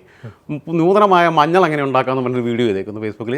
ഇയാൾ തെരഞ്ഞെടുപ്പ് നിൽക്കുക. അന്ന് ഇത്രയും കാലം ഇയാൾ മന്ത്രിയായിരുന്നപ്പോൾ ഇതൊക്കെ ഉണ്ടാക്കിയപ്പോഴായിരുന്നു. അല്ലെങ്കിൽ മന്ത്രിസഭയ്ക്കകത്ത് കൂടെ സഹപ്രവർത്തകനായിരുന്ന കൃഷിമന്ത്രിമാർക്ക് പറഞ്ഞു കൊടുത്താൽ പോരായിരുന്നു. കഴിഞ്ഞ കൂടി സുനിൽകുമാർ കൂടെ ഉണ്ടായിരുന്നു. സുനിൽകുമാർ പറഞ്ഞു കൊടുത്താൽ പോരാ, ഇംപ്ലിമെൻറ്റ് ചെയ്യിപ്പിച്ചാൽ പോരാ. ഇത് തെരഞ്ഞെടുപ്പിനകത്ത് ഓരോ പൊടിക്കൈയുമായിട്ട് വരും. അപ്പോൾ ആ രീതിയിലുള്ള വിദഗ്ധനാണ് അദ്ദേഹം. അദ്ദേഹത്തിൻ്റെ ഈ വൈദഗ്ധ്യം കൊണ്ടൊക്കെ പിന്നെ അവിടെ ക്ലച്ച് പിടിക്കുന്നൊന്നുമില്ല. അവിടെ രാജു എബ്രഹാം ആയിരുന്നെങ്കിൽ റാന്നി മണ്ഡലത്തിൽ നിന്നും തുടർച്ചയായിട്ട് 5 തവണ മത്സരിച്ച് വിജയിച്ചതാണ്. കഴിഞ്ഞ തവണ പിന്നീട് സീറ്റ് കൊടുത്തില്ല. കേരള കോൺഗ്രസ് മാണി ഗ്രൂപ്പിൻ്റെ പ്രമോദ് പിന്നെ അവിടെ മത്സരിക്കുന്നു, പ്രമോദ് നാരായണൻ. പ്രമോദ് ജയിക്കുന്നു. അപ്പം അദ്ദേഹത്തിന് രാഷ്ട്രീയത്തിന് അതീതമായിട്ടൊരു ഇമേജ് ഉണ്ടായിരുന്നു. അദ്ദേഹം വരികയാണെങ്കിൽ ജയിക്കാൻ സാധ്യതയുണ്ടായിരുന്ന മണ്ഡലമാണ്. കാരണം ആൻ്റണിയെ ജനങ്ങൾ അത്രത്തോളം മടുത്ത് കഴിഞ്ഞിരുന്നു. പക്ഷേ കോൺഗ്രസിൻ്റെ അടിയുറച്ച മണ്ഡലമാണ് ഇന്നും ആണ്. പക്ഷേ ചുക്കിനും ചുണ്ണാമ്പനും കൊള്ളാത്ത കോൺഗ്രസിൻ്റെ അടിയുറച്ച മണ്ഡലമാണെന്ന് പറയുമ്പോൾ ആലോചിക്കണം. ഇപ്പോൾ അവിടുത്തെ നിയമസഭാ മണ്ഡലങ്ങൾ മുഴുവൻ ഇപ്പുറത്താണ് കിടക്കുന്നത്. പൂഞ്ഞാർ ഉൾപ്പെടെയുള്ള എല്ലാ മണ്ഡലങ്ങളും ഇടതുമുന്നണിയുടെ കൈ കിടക്കുക. ആറന്മുളയും കോന്നിയും റാന്നിയും അടൂരും തിരുവല്ലയും ഒക്കെ ഇവരെ കൈ കിടക്കുക. പക്ഷേ ആൻ്റണിക്ക് അവിടെ ഒരു സ്വീകാര്യതയുണ്ട്. ഇല്ല, ആൻ്റണിക്ക് വലിയ സ്വീകാര്യത ഉണ്ടായിട്ടില്ല. ഏറ്റവും മോശപ്പെട്ട സ്ഥാനാർത്ഥികളുടെ ഇടയിൽ നിന്ന് ഒരാളെ തിരഞ്ഞെടുക്കേണ്ടി വരുന്ന ഗതികേടിലെത്തിയിരിക്കുക. പിന്നെ BJPക്ക് 2019 അവിടെ കെ സുരേന്ദ്രൻ നിന്ന് നന്നായിട്ട് വോട്ട് പിടിച്ച സ്ഥലമാണെന്ന് ശബരിമല വിഷയമുണ്ട്. ഇപ്പം അങ്ങനത്തെ ഒരു ആനുകൂല്യമില്ല. എന്നാലും അനിൽ ആൻ്റണി അത്യാവശ്യം കുഴപ്പമില്ലാതെ വോട്ട് പിടിക്കും എന്നുള്ളതാണ് ഞാൻ മനസ്സിലാക്കുന്നത്. എന്തായിരുന്നാലും ആൻ്റണി ജയിച്ചു പോകും എന്നുള്ളതാണ് ഇപ്പോൾ അവിടെ നിന്ന് കിട്ടുന്നൊരു സൂചന. രണ്ടാമത് ആരെത്തും എന്ന് വെച്ചാൽ തോമസ് ഐസക്കാണ് സ്വാഭാവികമായിട്ട് എത്താൻ സാധ്യത. പക്ഷേ അനിൽ ആൻ്റണി ഇടതുപക്ഷത്തിനകത്തുള്ള ഈ വിഭാഗീയതയ്ക്കകത്ത് നിന്ന് എത്രത്തോളം വോട്ട് BJPയിലേക്ക് ആകർഷിക്കും. പ്രത്യേകിച്ചും ഏറ്റവും കൂടുതൽ പിന്നെ നാട്ടിൽ ചെറുപ്പക്കാരില്ലാത്തൊരു നാടാണ്. ഏറ്റവും കൂടുതൽ മൈഗ്രേഷൻ നടക്കുന്നത് പത്തനംതിട്ട എന്നാണ്. പ്രവാസികളെന്നുള്ളതല്ല, അവിടുത്തെ പൗരത്വം നേടിപ്പോകുന്നവരാ. ഏറ്റവും കൂടുതൽ അടഞ്ഞു കിടക്കുന്ന വീടുകളുള്ളതാണ്. അങ്ങനെയുള്ള സ്ഥലമാണ്. പിന്നെ ഈ SDP പോലെയുള്ള സംഘടനകളുടെ ചില കേന്ദ്രങ്ങളുണ്ട്. ഇപ്പോൾ തിരുവല്ലയിലുണ്ട്, പിന്നെ അവിടെയുള്ള ചില പഞ്ചായത്തുകളിലുണ്ടൊക്കെ ഉണ്ട്. ഇവരുടെ ചില റിയൽ എസ്റ്റേറ്റ് മേഖലയിലൊക്കെ ഇവർ ഉള്ള ഒരു ഭീഷണിപ്പെടുത്തലും കാര്യങ്ങളൊക്കെ ഉണ്ടായിരുന്നു. അതുകൊണ്ട് തന്നെ ക്രിസ്ത്യൻസിൻ്റെ ഇടയിൽ ആ ഒരു ആൻറ്റി പിന്നെ CPM, കാരണം ഇവരെ പ്രൊട്ടക്റ്റ് ചെയ്യുന്നതാണല്ലോ. ഇത്തരം ന്യൂനപക്ഷ പ്രകടനം, ഹമാസ് വിഷയങ്ങളൊക്കെ വളരെ സജീവമായിട്ട് ചർച്ചയാവുന്നൊരു വിഷയമാണ്. ജിയോ പൊളിറ്റിക്സ് ശ്രദ്ധിക്കുന്ന ആൾക്കാരാണ്. ജിയോ പൊളിറ്റിക്സിനകത്ത് മറ്റ് വിദേശ രാജ്യങ്ങളുടെ വിഷയങ്ങൾക്കകത്ത് CPM എങ്ങനെ പെരുമാറുന്നു എന്നുള്ളതിൻ്റെ ഒരു വിരോധം അതേപോലെ തന്നെ കോൺഗ്രസ് സമാനമായ വഴി കൂടെ തന്നെ സഞ്ചരിക്കുന്നു. മുസ്ലിം ലീഗ് കൂടെ ഉണ്ട്, ഒക്കെ ഉണ്ട്. അതുകൊണ്ട് അത് BJP കുറേ വോട്ട് കിട്ടും. അതുകൊണ്ട് രണ്ടാം സ്ഥാനത്തേക്ക് അവർ തമ്മിൽ മത്സരം നടക്കുന്നത് വേണം മനസ്സിലാക്കാൻ. ശക്തമായ ത്രികോണ മത്സരമാണ്. പക്ഷേ ആൻ്റണി അതിനിടയിൽ കൂടെ മെല്ലെ തോമസ് ഐസക്കിന് ഒരു സാധ്യതയില്ല. തോമസ് ഐസക്കിന് ഞാൻ സാധ്യത കാണുന്നില്ല. അടുത്ത മണ്ഡലം മാവേലിക്കരയാണ്. കൊടിക്കുന്നിൽ സുരേഷ് എന്ന കേരളത്തിലെ ഏറ്റവും കൂടുതൽ കാലം കേരളത്തിൽ നിന്ന് ലോക്സഭയിലേക്ക് എത്തിയ ഒരു നേതാവാണ് ഇത്തവണയും ജനവിധി ഇടുന്നത്. ചുക്കിനും ചുണ്ണാമ്പിനും കൊള്ളാത്ത ആളെന്ന് ഞാൻ ഇദ്ദേഹത്തെക്കുറിച്ച് പറഞ്ഞു. നമ്മുടെ ആൻ്റണിയെക്കുറിച്ച് ഏറെക്കുറെ സമാനമായിട്ടുള്ള സ്ഥിതിയാണ്. 10ാമത്തെ പൊതുതെരഞ്ഞെടുപ്പാണ്. അതിൽ 2 പ്രാവശ്യം പരാജയപ്പെട്ടു. ആദ്യം അടൂർ ലോക്സഭാ മണ്ഡലമാകുമ്പോഴും അങ്ങനെ അത് സംഭരണ മണ്ഡലമായിരുന്നു. പിന്നെ 2009 തൊട്ട് മാവേലിക്കര സംഭരണ മണ്ഡലത്തിലാണ് മത്സരിക്കുന്നത്. 3 വട്ടം അവിടുന്ന് മത്സരിച്ചു. അടൂരാകുമ്പോഴും ഹാട്രിക്ക് അടിച്ചാണ്, ഇവിടെ ഹാട്രിക്ക് അടിച്ചു. 10ാമത്തെ തെരഞ്ഞെടുപ്പാണ്. പാർലമെൻറ്റിൽ പോയിട്ട് എന്താ ചെയ്യുന്നത്? ചീഫ് വിപ്പാണെന്നാണ് പറയുന്നത്. ചീഫ് വിപ്പ് എന്നുള്ള പദവിക്ക് ചീപ്പ് വിപ്പ് എന്നൊക്കെ ആൾക്കാർ പറയാൻ തുടങ്ങിയത് ഇങ്ങനെ ആയതിനു ശേഷമാണ്. ഒന്നിനും ഒരു കാര്യത്തിനും കൊള്ളത്തില്ല. അതെ, സി അരുൺകുമാർ പ്രസാദിൻ്റെ സ്റ്റാഫാണ്, IYF-ൻ്റെ നേതാവാണ്, പ്രസാദിൻ്റെ സെക്രട്ടറിയാണ്, മന്ത്രി പ്രസാദിൻ്റെ. അരുൺകുമാർ വലിയ ആൾക്കാർക്ക് അറിയുന്ന ആളൊന്നുമല്ല, അപരിചിതനായ ഒരു വ്യക്തിയായിരുന്നു. പക്ഷേ അദ്ദേഹത്തിന് എതിരെ കൊടിക്കുന്നിൽ സുരേഷിനുള്ള പോലെയുള്ള നെഗറ്റീവ് ഇമേജുകളൊന്നുമില്ല. അതില്ലാത്തത് അല്ല, ആക്ഷേപങ്ങളൊന്നുമില്ല. കാരണം ഇതുവരെ വേറെ അധികാര സ്ഥാനത്ത് എത്താത്തതുകൊണ്ടാണ് ആക്ഷേപം ഇല്ലാത്തതെന്ന് വേണമെങ്കിൽ പറയാം. പക്ഷേ എന്തായിരുന്നാലും അങ്ങനെ ആക്ഷേപത്തിന് സംഘടനയ്ക്കകത്ത് സാധ്യതയുള്ള ഒരാളെ പ്രസാദ് എന്തായാലും പ്രൈവറ്റ് സെക്രട്ടറി ആക്കാൻ സമ്മതിക്കത്തുമില്ല. അങ്ങനെ കാര്യമുണ്ട്. പ്രസാദ് അക്കാര്യത്തിലൊക്കെ വളരെ ഇമേജ് ബിൽഡിങ്ങിൽ നോക്കുന്ന ഒരാളാണ്. അദ്ദേഹത്തിൻ്റെ ഷർട്ടൊന്ന് ചുളിയാൻ അദ്ദേഹം സമ്മതിക്കത്തില്ല. അപ്പോൾ അതുകൊണ്ട് കൊടിക്കുന്നിൽ സുരേഷിനെ സി അരുൺകുമാർ അട്ടിമറിച്ചാൽ പോലും അത്ഭുതപ്പെടേണ്ടതില്ല എന്നാണ് ഞാൻ മനസ്സിലാക്കുന്നത്. പിന്നെ അവിടെ നിൽക്കുന്നത് മറ്റേ ബൈജു കലാശാലയാണ്, BDJS-ൻ്റെ. കഴിഞ്ഞ തവണ മാവേലിക്കര നിയമസഭാ മണ്ഡലത്തിൽ നിന്ന് മത്സരിച്ച് കോൺഗ്രസിൻ്റെ സ്ഥാനാർത്ഥിയായിരുന്നു ബൈജു. ആ രീതിയിൽ ബൈജു മാവേലിക്കര നിയമസഭാ മണ്ഡലത്തിൻ്റെ പരിധിയിലെങ്കിലും കുറച്ച് വോട്ട് ഈ അസംതൃപ്തരായ കോൺഗ്രസ്സുകാരെ വോട്ട് പിടിക്കാൻ അവിടെ ഒരു നിർണായക ശക്തിയാണ്. അല്ല, ഒരിക്കലുമല്ല. അവിടെ SNDPക്ക് പേരുണ്ട്. പക്ഷേ ആ മാവേലിക്കര ലോക്സഭാ മണ്ഡലത്തിൽ അങ്ങനെ ത്രികോണ മത്സരമൊന്നുമില്ല. ബൈജു കലാശാല കുറച്ച് അരുൺകുമാറും കൊടിക്കുന്നിൽ സുരേഷും തമ്മിലുള്ള നേരിട്ടുള്ള ഫൈറ്റാണ്. BJP ആ രീതിയിൽ ചിത്രത്തിൻ്റെ മുഖ്യധാരയിലില്ല എന്നുള്ളതാണ്. അപ്പോൾ ഒന്നും പറയാൻ പറ്റാത്തൊരു സ്ഥിതിയാണ്. പക്ഷേ മാവേലിക്കരയിൽ കൊടിക്കുന്നിൽ തോക്കരുതെന്ന് ഏറ്റവും കൂടുതൽ ആഗ്രഹിക്കുന്ന ആൾക്കാർ വേറെ കുറേ പേരുണ്ട്. ഇപ്പോൾ AP അനിൽകുമാർ ഉൾപ്പെടെയുള്ള വണ്ടൂർ MLA 2 പ്രാവശ്യം മന്ത്രിയായതാണ്. TN പ്രതാപൻ ആഗ്രഹിക്കുന്നുണ്ട്. TN പ്രതാപൻ നിയമസഭയിലേക്ക് മത്സരിക്കാൻ നിൽക്കുന്ന ആളൊക്കെയാണ്. അപ്പം ഈ അനിൽകുമാറിനെ സംബന്ധിച്ചിടത്തോളം ഈ സംഭരണ വകുപ്പ് വിഭാഗത്തിൽപ്പെട്ട ഒരാളെന്നുള്ള രീതിയിൽ അനിൽകുമാറിൻ്റെ മന്ത്രി സാധ്യതയ്ക്ക് തടസ്സം വരും. കാരണം ഇദ്ദേഹത്തിന് ദേശീയ നേതൃത്വമായിട്ട് നല്ല ബന്ധമുള്ള ആളാണ് കൊടിക്കുന്നിൽ സുരേഷ്. 10ാം നമ്പർ ജനപൊതുവായിട്ട് നല്ല ബന്ധമുള്ളതാണ്. സോണിയാഗാന്ധിയുടെയും രാഹുൽ ഗാന്ധിയുടെയൊക്കെ അടുത്ത ആളാണ്. അങ്ങനെയാണ് ചീഫ് വിപ്പ് ആയത്, ഒന്നിനും കൊള്ളില്ലെങ്കിലും. അപ്പം ഇദ്ദേഹം തോറ്റാൽ അദ്ദേഹം മാവേലിക്കര നിയമസഭാ മണ്ഡലത്തിൽ മത്സരിക്കാൻ വരും. അപ്പോൾ ഇവർക്ക് പണിയാവും. അപ്പോൾ അതുകൊണ്ടെങ്കിലും ഡൽഹിക്ക് ജയിപ്പിക്കാൻ വേണ്ടിയിട്ടുള്ള എല്ലാ പണിയും കൊടിക്കുന്നിൽ സുരേഷിനേക്കാൾ ആത്മാർത്ഥമായിട്ട് അവർ പണിയെടുത്തിട്ടുണ്ട് എന്നുള്ളതാണ്. ഒരു 10 പൈസ ചിലവില്ലാതെ കോൺഗ്രസ്സുകാർ ജയിപ്പിക്കും എന്ന് പറയാൻ പറ്റില്ല. കാരണം ഈ കൊടിക്കുന്നിൽ സുരേഷിനെ മടുത്ത് നിൽക്കുന്ന ജനങ്ങൾ അവസാന ഘട്ടത്തിലും തീരുമാനം എടുക്കുമെന്ന് പറയാൻ പറ്റില്ല. ഞാൻ പറഞ്ഞ പോലെ തന്നെ ഞാൻ പറഞ്ഞല്ലോ, ഇതുവരെ നമ്മൾ പറഞ്ഞ മണ്ഡലങ്ങളിൽ ഏറ്റവും ഒരു അനിശ്ചിതത്വമുള്ള കൃത്യമായൊരു പ്രവചനത്തിന് ധൈര്യപ്പെടാൻ കഴിയാത്തൊരു മണ്ഡലമാണ്. അരുൺകുമാർ അട്ടിമറിച്ചാൽ CPIക്ക് സീറ്റ് കിട്ടും. ഒരു MLA ആയി CPIക്ക് വേറെയും സീറ്റിന് സാധ്യതയുണ്ട്. CPIക്ക് പലയിടത്തും സാധ്യതയുണ്ട്. വയനാട്ടിൽ രാഹുൽ ഗാന്ധി മറ്റിടത്ത് ജയിച്ചു കഴിഞ്ഞാൽ ഇവിടെ രാജിവെച്ച് കഴിഞ്ഞാൽ അവിടെ ഉപതെരഞ്ഞെടുപ്പ് നടന്നാൽ രാജിക്ക് സാധ്യതയുണ്ട്. അങ്ങനെ ഒരുപാട് സാധ്യതകൾ CPIയുടെ മുമ്പിലുണ്ട്. ഒരു പക്ഷേ CPM-നേക്കാൾ വലിയ പാർട്ടിയായി ലോക്സഭാംഗങ്ങളുടെ എണ്ണത്തിൽ കേരളത്തിൽ ചിലപ്പോൾ CPI വന്നാൽ പോലും അത്ഭുതപ്പെടേണ്ട ആവശ്യമില്ല. ഇതാണ് മാവേലിക്കരയുടെ സ്ഥിതി. ടൈറ്റ് ഫൈറ്റാണ്. പിന്നെ ഭരണവിരുദ്ധ തരംഗമൊക്കെ ഉള്ളതുകൊണ്ട് പക്ഷേ എന്നാലും CPIയുടെ സ്ഥാനാർത്ഥിയാകുമ്പോൾ CPM-നോടുള്ള അത്രയും വിരോധമൊന്നും CPI-യോട് നാട്ടുകാർക്കില്ല. അത്രയും വലിയ അഹങ്കാരം നഷ്ടമൊന്നുമില്ല. മുന്നണിയാണെങ്കിലും അങ്ങനെ വലിയ വിരോധമില്ല. അപ്പോൾ അതുകൊണ്ട് ആ ഒരു ശത്രുതാപരമായ നീക്കം ഉണ്ടായിട്ടില്ലെങ്കിൽ, ഭരണവിരുദ്ധ തരംഗം, പിണറായി വിരോധം അത് വോട്ടായിട്ട് CPIയുടെ സ്ഥാനാർത്ഥിയല്ലേ ചെറുപ്പക്കാരനല്ലേ എന്ന് എഴുതിയിട്ട് പ്രതിഫലിച്ചിട്ടില്ലെങ്കിൽ അവിടെ അരുൺകുമാർ ജയിച്ചാൽ അത്ഭുതപ്പെടാനില്ല. ടൈറ്റ് ഫൈറ്റാണ്. ആര് ജയിച്ചാലും വളരെ ചെറിയ ഭൂരിപക്ഷമേ ഉണ്ടാവുകയുള്ളൂ. അടുത്ത ലോക്സഭാ മണ്ഡലം ആലപ്പുഴയാണ്.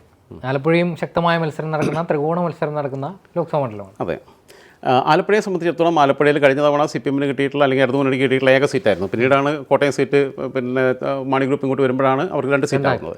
ഈ ഒരു സീറ്റായിരുന്നു. പക്ഷേ ആലപ്പുഴയിലെ ബാക്കി 6 നിയമസഭാ മണ്ഡലങ്ങളിലും ലീഡ് നേടിയപ്പോഴും ആരിഫ് ഷാനിമോൾ ഉസ്മാനോട് പിന്നിലായ മണ്ഡലം അദ്ദേഹത്തിൻ്റെ സ്വന്തം തട്ടകമായ അരൂരായിരുന്നു. അവിടെ പിന്നിലായി. മാത്രമല്ല സ്നേഹപ്പാരയാണെന്നാണ് പറയുന്നത്. അതെ, സ്നേഹപ്പാരയൊന്നുമല്ല, അതൊന്നുമല്ല, അതൊക്കെ ചുമ്മാ പറയും. അവരുടെ കൂടെ പ്രതീതിയാണല്ലോ. അത് പറയാം. ഇപ്പം ഷാഫിയുടെ കാര്യത്തിലാണെങ്കിലും അല്ലെങ്കിൽ ശൈലജ ടീച്ചറുടെ കാര്യത്തിലാണെങ്കിലും ഒക്കെ പറയാം. ഇത് എന്തായിരുന്നാലും അവരുടെ മണ്ഡലത്തിൻ്റെ എം പി ആയിട്ട് തന്നെയാണ് പോകുന്നത്. അവരുടെ പ്രതീതിയായിട്ട് തന്നെ തുടരുന്നത്. എന്തായാലും ഇവിടെ മന്ത്രിയൊന്നുമല്ലല്ലോ, MLA എം പി ആയിട്ട് പോകുന്നു. അപ്പോൾ പിന്നെ നേപ്പാരൊന്നുമല്ല അവിടെ കാരണം ആൾക്കാർക്ക് 2-3 പ്രാവശ്യം MLA ഇപ്പം മനസ്സിലായി, ആളെ മനസ്സിലായി. അണ്ടിയോടെ അടുത്ത് മാങ്ങയുടെ പുളി തിരിച്ചറിഞ്ഞു. മറ്റവർക്ക് അത് അറിയാത്തതുകൊണ്ട് അവർ വോട്ട് ചെയ്തു. ഉപതെരഞ്ഞെടുപ്പിൽ അവിടെ പിന്നെ ഷാനിമോൾ ഉസ്മാൻ അരൂർ വിജയിക്കുന്നു. പിന്നീട് 2021 ദലീമ ജോർജയെ നിർത്തിയിട്ട് ഷാനിമോൾ ഉസ്മാനെ CPM പരാജയപ്പെടുത്തുന്നു. കേരളത്തിൻ്റെ ചരിത്രത്തിൽ ആദ്യമായിട്ട് ഒരേ നിയമസഭാ മണ്ഡലത്തിൽ നിന്ന് പിന്നെ 3 സ്ത്രീകളെ വിവിധ മുന്നണികൾക്ക് വേണ്ടി വിജയിപ്പിച്ച ചരിത്രമുള്ള ഏക മണ്ഡലമാണ് അരൂർ. കേരളത്തിൻ്റെ ചരിത്രത്തിൽ അങ്ങനെയുള്ളൊരു വനിതകൾക്ക് ഏറ്റവും പിന്നെ പ്രാധാന്യം കിട്ടിയിട്ടുള്ള മണ്ഡലം. കാരണം ഗൗരിയമ്മ CPMൻ്റെ സ്ഥാനാർത്ഥിയായിട്ടും JSSൻ്റെ സ്ഥാനാർത്ഥിയായിട്ട് UDFൻ്റെ ഭാഗമായിട്ടും മത്സരിക്കുന്നു, വിജയിക്കുന്നു, മന്ത്രിയാവുന്നു പലതവണ. ഷാനിമോൾ ഉസ്മാൻ കോൺഗ്രസിൻ്റെ ആയിട്ട് വിജയിക്കുന്നു, ദലീമ ജോർജ് CPMൻ്റെ ആയിട്ട് വിജയിക്കുന്നു. അങ്ങനെ പ്രത്യേകതയുള്ളത്. പക്ഷേ ആരിഫിനെ ആളുകൾക്ക് നന്നായിട്ട് വെറുത്തു കഴിഞ്ഞു. പിന്നെ പ്രത്യേകിച്ചും അദ്ദേഹത്തിൻ്റെ ഈ ന്യൂനപക്ഷ പ്രീണന സമീപനം, ഈ വർഗീയ സംഘടനകളോടുള്ള മൃദു സമീപനം, പാർട്ടിയുടെ വിഭാഗീയത ഏറ്റവും കൂടുതൽ ശക്തമായിട്ട് നിൽക്കുന്ന ജില്ലകളിലൊന്നാണ് ആലപ്പുഴ. ഇപ്പോഴും ഇവർ പിന്നെ നാസർ ജില്ലാ സെക്രട്ടറി വേറെ വഴിക്ക്, മന്ത്രി സജി ചെറിയാൻ സ്വന്തം ഗ്രൂപ്പായിട്ട് വേറെ വഴിക്ക്, ആരിഫിൻ്റെ വഴിക്ക്, പിന്നെ സലാമിൻ്റെ വഴിക്ക്, ചിത്രഞ്ജനാണെങ്കിൽ പിന്നെ ചാനൽ ചർച്ചയിൽ പോയിരിക്കുന്നതുകൊണ്ട് പിന്നെ ഈ ഗ്രൂപ്പിസത്തിനകത്തൊന്നും വല്ലാതെ താല്പര്യമില്ല, അവിടെ കിടന്ന് കാണണമെന്ന് പറഞ്ഞുകൊണ്ടിരിക്കും. ഈ G സുധാകരനാണെങ്കിൽ ചുറ്റുമുള്ള എല്ലാവരും അതിലേക്ക് കറങ്ങി തിരിഞ്ഞ് നടക്കുമ്പോൾ പുള്ളി ഇപ്പോൾ ഏത് വഴിക്കാണ് പോകേണ്ടതെന്ന് അറിയാതിരിക്കുകയാണ്. പുള്ളിയാകെ പിന്നെ പിന്നെന്താ പറയുക, അങ്ങനെ നിൽക്കുകയാണ്, പിന്നെ നിരാശനായിട്ടിരിക്കുകയാണ്. അപ്പം അവിടെ സുധാകരൻ ആരിഫിന് വോട്ട് ചെയ്യുമെന്ന് ഞാൻ വിശ്വസിക്കുന്നില്ല. അതാണ് അവിടുത്തെ സ്ഥിതി. കാരണം അവിടുത്തെ പൊളിറ്റിക്സ് അങ്ങനെ കിടക്കുന്നത്. അപ്പോൾ അതുകൊണ്ട് തന്നെ CPMൻ്റെ അണികളുടെ കുറേ വോട്ടുകൾ, ഈഴവ വോട്ടുകൾ ശോഭാ സുരേന്ദ്രന് പോകാൻ സാധ്യതയുണ്ട്. ശോഭാ സുരേന്ദ്രൻ ഇത്ര നല്ല സംഭവമാണെന്നുള്ള അഭിപ്രായം എനിക്കില്ല. കാരണം BJPക്ക് അകത്തെ ഏറ്റവും മോശപ്പെട്ട പ്രവണതകളുള്ള നേതാക്കന്മാരിൽ ഒരാളാണ് ശോഭാ സുരേന്ദ്രൻ. പക്ഷേ ബ്യൂട്ടി പാർലർ പൊളിറ്റിക്സ് ഒന്നുമല്ല. അവർ സാധാരണ വീട്ടമ്മ പോലെ ഇങ്ങനെ വരുന്നു. അപ്പോൾ അവരുടെ സാധാരണ ജനങ്ങളുടെ രാഷ്ട്രീയം പറഞ്ഞാണ് തെരഞ്ഞെടുപ്പ്. അതെ, അവരുടെ യഥാർത്ഥ മുഖം ജനത്തിന് അറിയത്തില്ല. നമ്മളെപ്പോലെയുള്ള ആൾക്ക് അത് അറിയാം. കാരണം ഇവർ ഞാൻ പുണ്യം കിട്ടാനും നല്ല രാഷ്ട്രീയ പ്രവർത്തനം നടത്തുന്ന എനിക്ക് 25 ലക്ഷം വേണമെന്നൊക്കെ ചോദിക്കുന്നതും കാര്യങ്ങളൊക്കെ നമുക്കറിയാം. പിന്നെ ഇപ്പോൾ ഈ ദല്ലാളെന്നും ഉമറായിട്ടൊക്കെ ഉള്ള ഇവരുടെ അവിശുദ്ധ ബന്ധങ്ങൾ അതൊക്കെ നമുക്കറിയാം. അവരുടെ കൂടെ അവിടെ ഇവിടെയൊക്കെ പോകുന്നു. അവർ ഡൽഹിയിൽ പോകുമ്പോൾ അവിടെ ഹോട്ടലിൽ ഇറച്ചി, ഇവിടെ ഹോട്ടലിലാണ് ഇറച്ചി നടത്തുന്നതെല്ലാം. അപ്പോൾ അതൊന്നും നല്ല സംസ്കാരമൊന്നുമല്ല. അപ്പോൾ പക്ഷേ ഇത് ജനങ്ങളിലേക്ക് എത്തിയിട്ടില്ല. ജനങ്ങളെ സംബന്ധിച്ചിടത്തോളം നാട്ടുപുറത്തിൽ സ്ത്രീ അങ്ങനെയൊക്കെയുള്ള രീതിയിൽ സ്ത്രീ വോട്ടർമാരെ ആകർഷിക്കാൻ സാധ്യതയുണ്ട്. സ്ത്രീകളുടെ രാഷ്ട്രീയം പറഞ്ഞാണ് അവർ വോട്ട്. അതെ, കാലങ്ങളായിട്ട് CPMന് കിട്ടിയിരുന്ന ഈഴവ വോട്ടുകൾക്കകത്തുനിന്ന് ഒരു വിഭാഗം അവർ അടർത്തിയെടുക്കും. ഏകദേശം 3 ലക്ഷം വോട്ട് കിട്ടിയാൽ അത്ഭുതപ്പെടാനില്ല എന്നൊരവസ്ഥയിലേക്കാണ് പിന്നെ ഞാനവിടെ കാണുന്നത്. ഒരു 82% ഒരു പക്ഷേ 2ാം സ്ഥാനത്തെത്തിയപ്പോൾ അത്ഭുതപ്പെടാനില്ല. അപ്പം KC വേണുഗോപാൽ അവിടെ, കാരണം BJPക്ക് ബാക്കിയുള്ളിടത്തൊക്കെ നായർ വോട്ടുകളിൽ കയറി ചെല്ലാൻ പറ്റുമെങ്കിൽ നായർ വോട്ടുകളിലും ക്രിസ്ത്യൻ വോട്ടുകളിലൊന്നും കോൺഗ്രസിന് കിട്ടിക്കൊണ്ടിരിക്കുന്ന വോട്ടുകളിൽ അവിടെ കാരണം KC വേണുഗോപാൽ സ്വീകാര്യനാണ്. ആ രീതിയിൽ KC വേണുഗോപാലിൻ്റെ ബാക്കിയുള്ള മെച്ചപ്പെട്ടു. പക്ഷേ കോൺഗ്രസ്സുകാർക്കിടയിൽ കുറേ പ്രശ്നമുണ്ട്. കാരണം KC വേണുഗോപാലാണ് ഈ പ്രസ്ഥാനത്തെ രാഹുൽ ഗാന്ധിയെ കൊണ്ടുവന്ന് കുഴിച്ചടിച്ചിട്ട് ഇവൻ്റെ ഉപദേശമാണ് ഈ പ്രസ്ഥാനത്തെ ഇല്ലാതാക്കുന്നത് പ്രചരണം നിലനിൽക്കുന്നുണ്ട്. അപ്പം ഞാൻ പറഞ്ഞല്ലോ അങ്ങനെ ഒരു വിഷയമുണ്ട്. ഇപ്പോൾ BJPയുടെ സംഘടനാ തലത്തിൽ പ്രവർത്തിക്കുന്ന ആളുകൾക്കോ RSSനോ ശോഭാ സുരേന്ദ്രൻ സ്വീകാര്യമല്ല. KC വേണുഗോപാൽ കോൺഗ്രസിൻ്റെ പല നേതാക്കന്മാർക്കും സ്വീകാര്യനല്ല. AM ആരിഫിനോട് ഏറ്റവും കൂടുതൽ എതിർപ്പുള്ളത് CPMനകത്തുള്ള പല ഘടകങ്ങളിലുള്ള പാർട്ടിയുടെ നേതാക്കന്മാർക്കാണ്.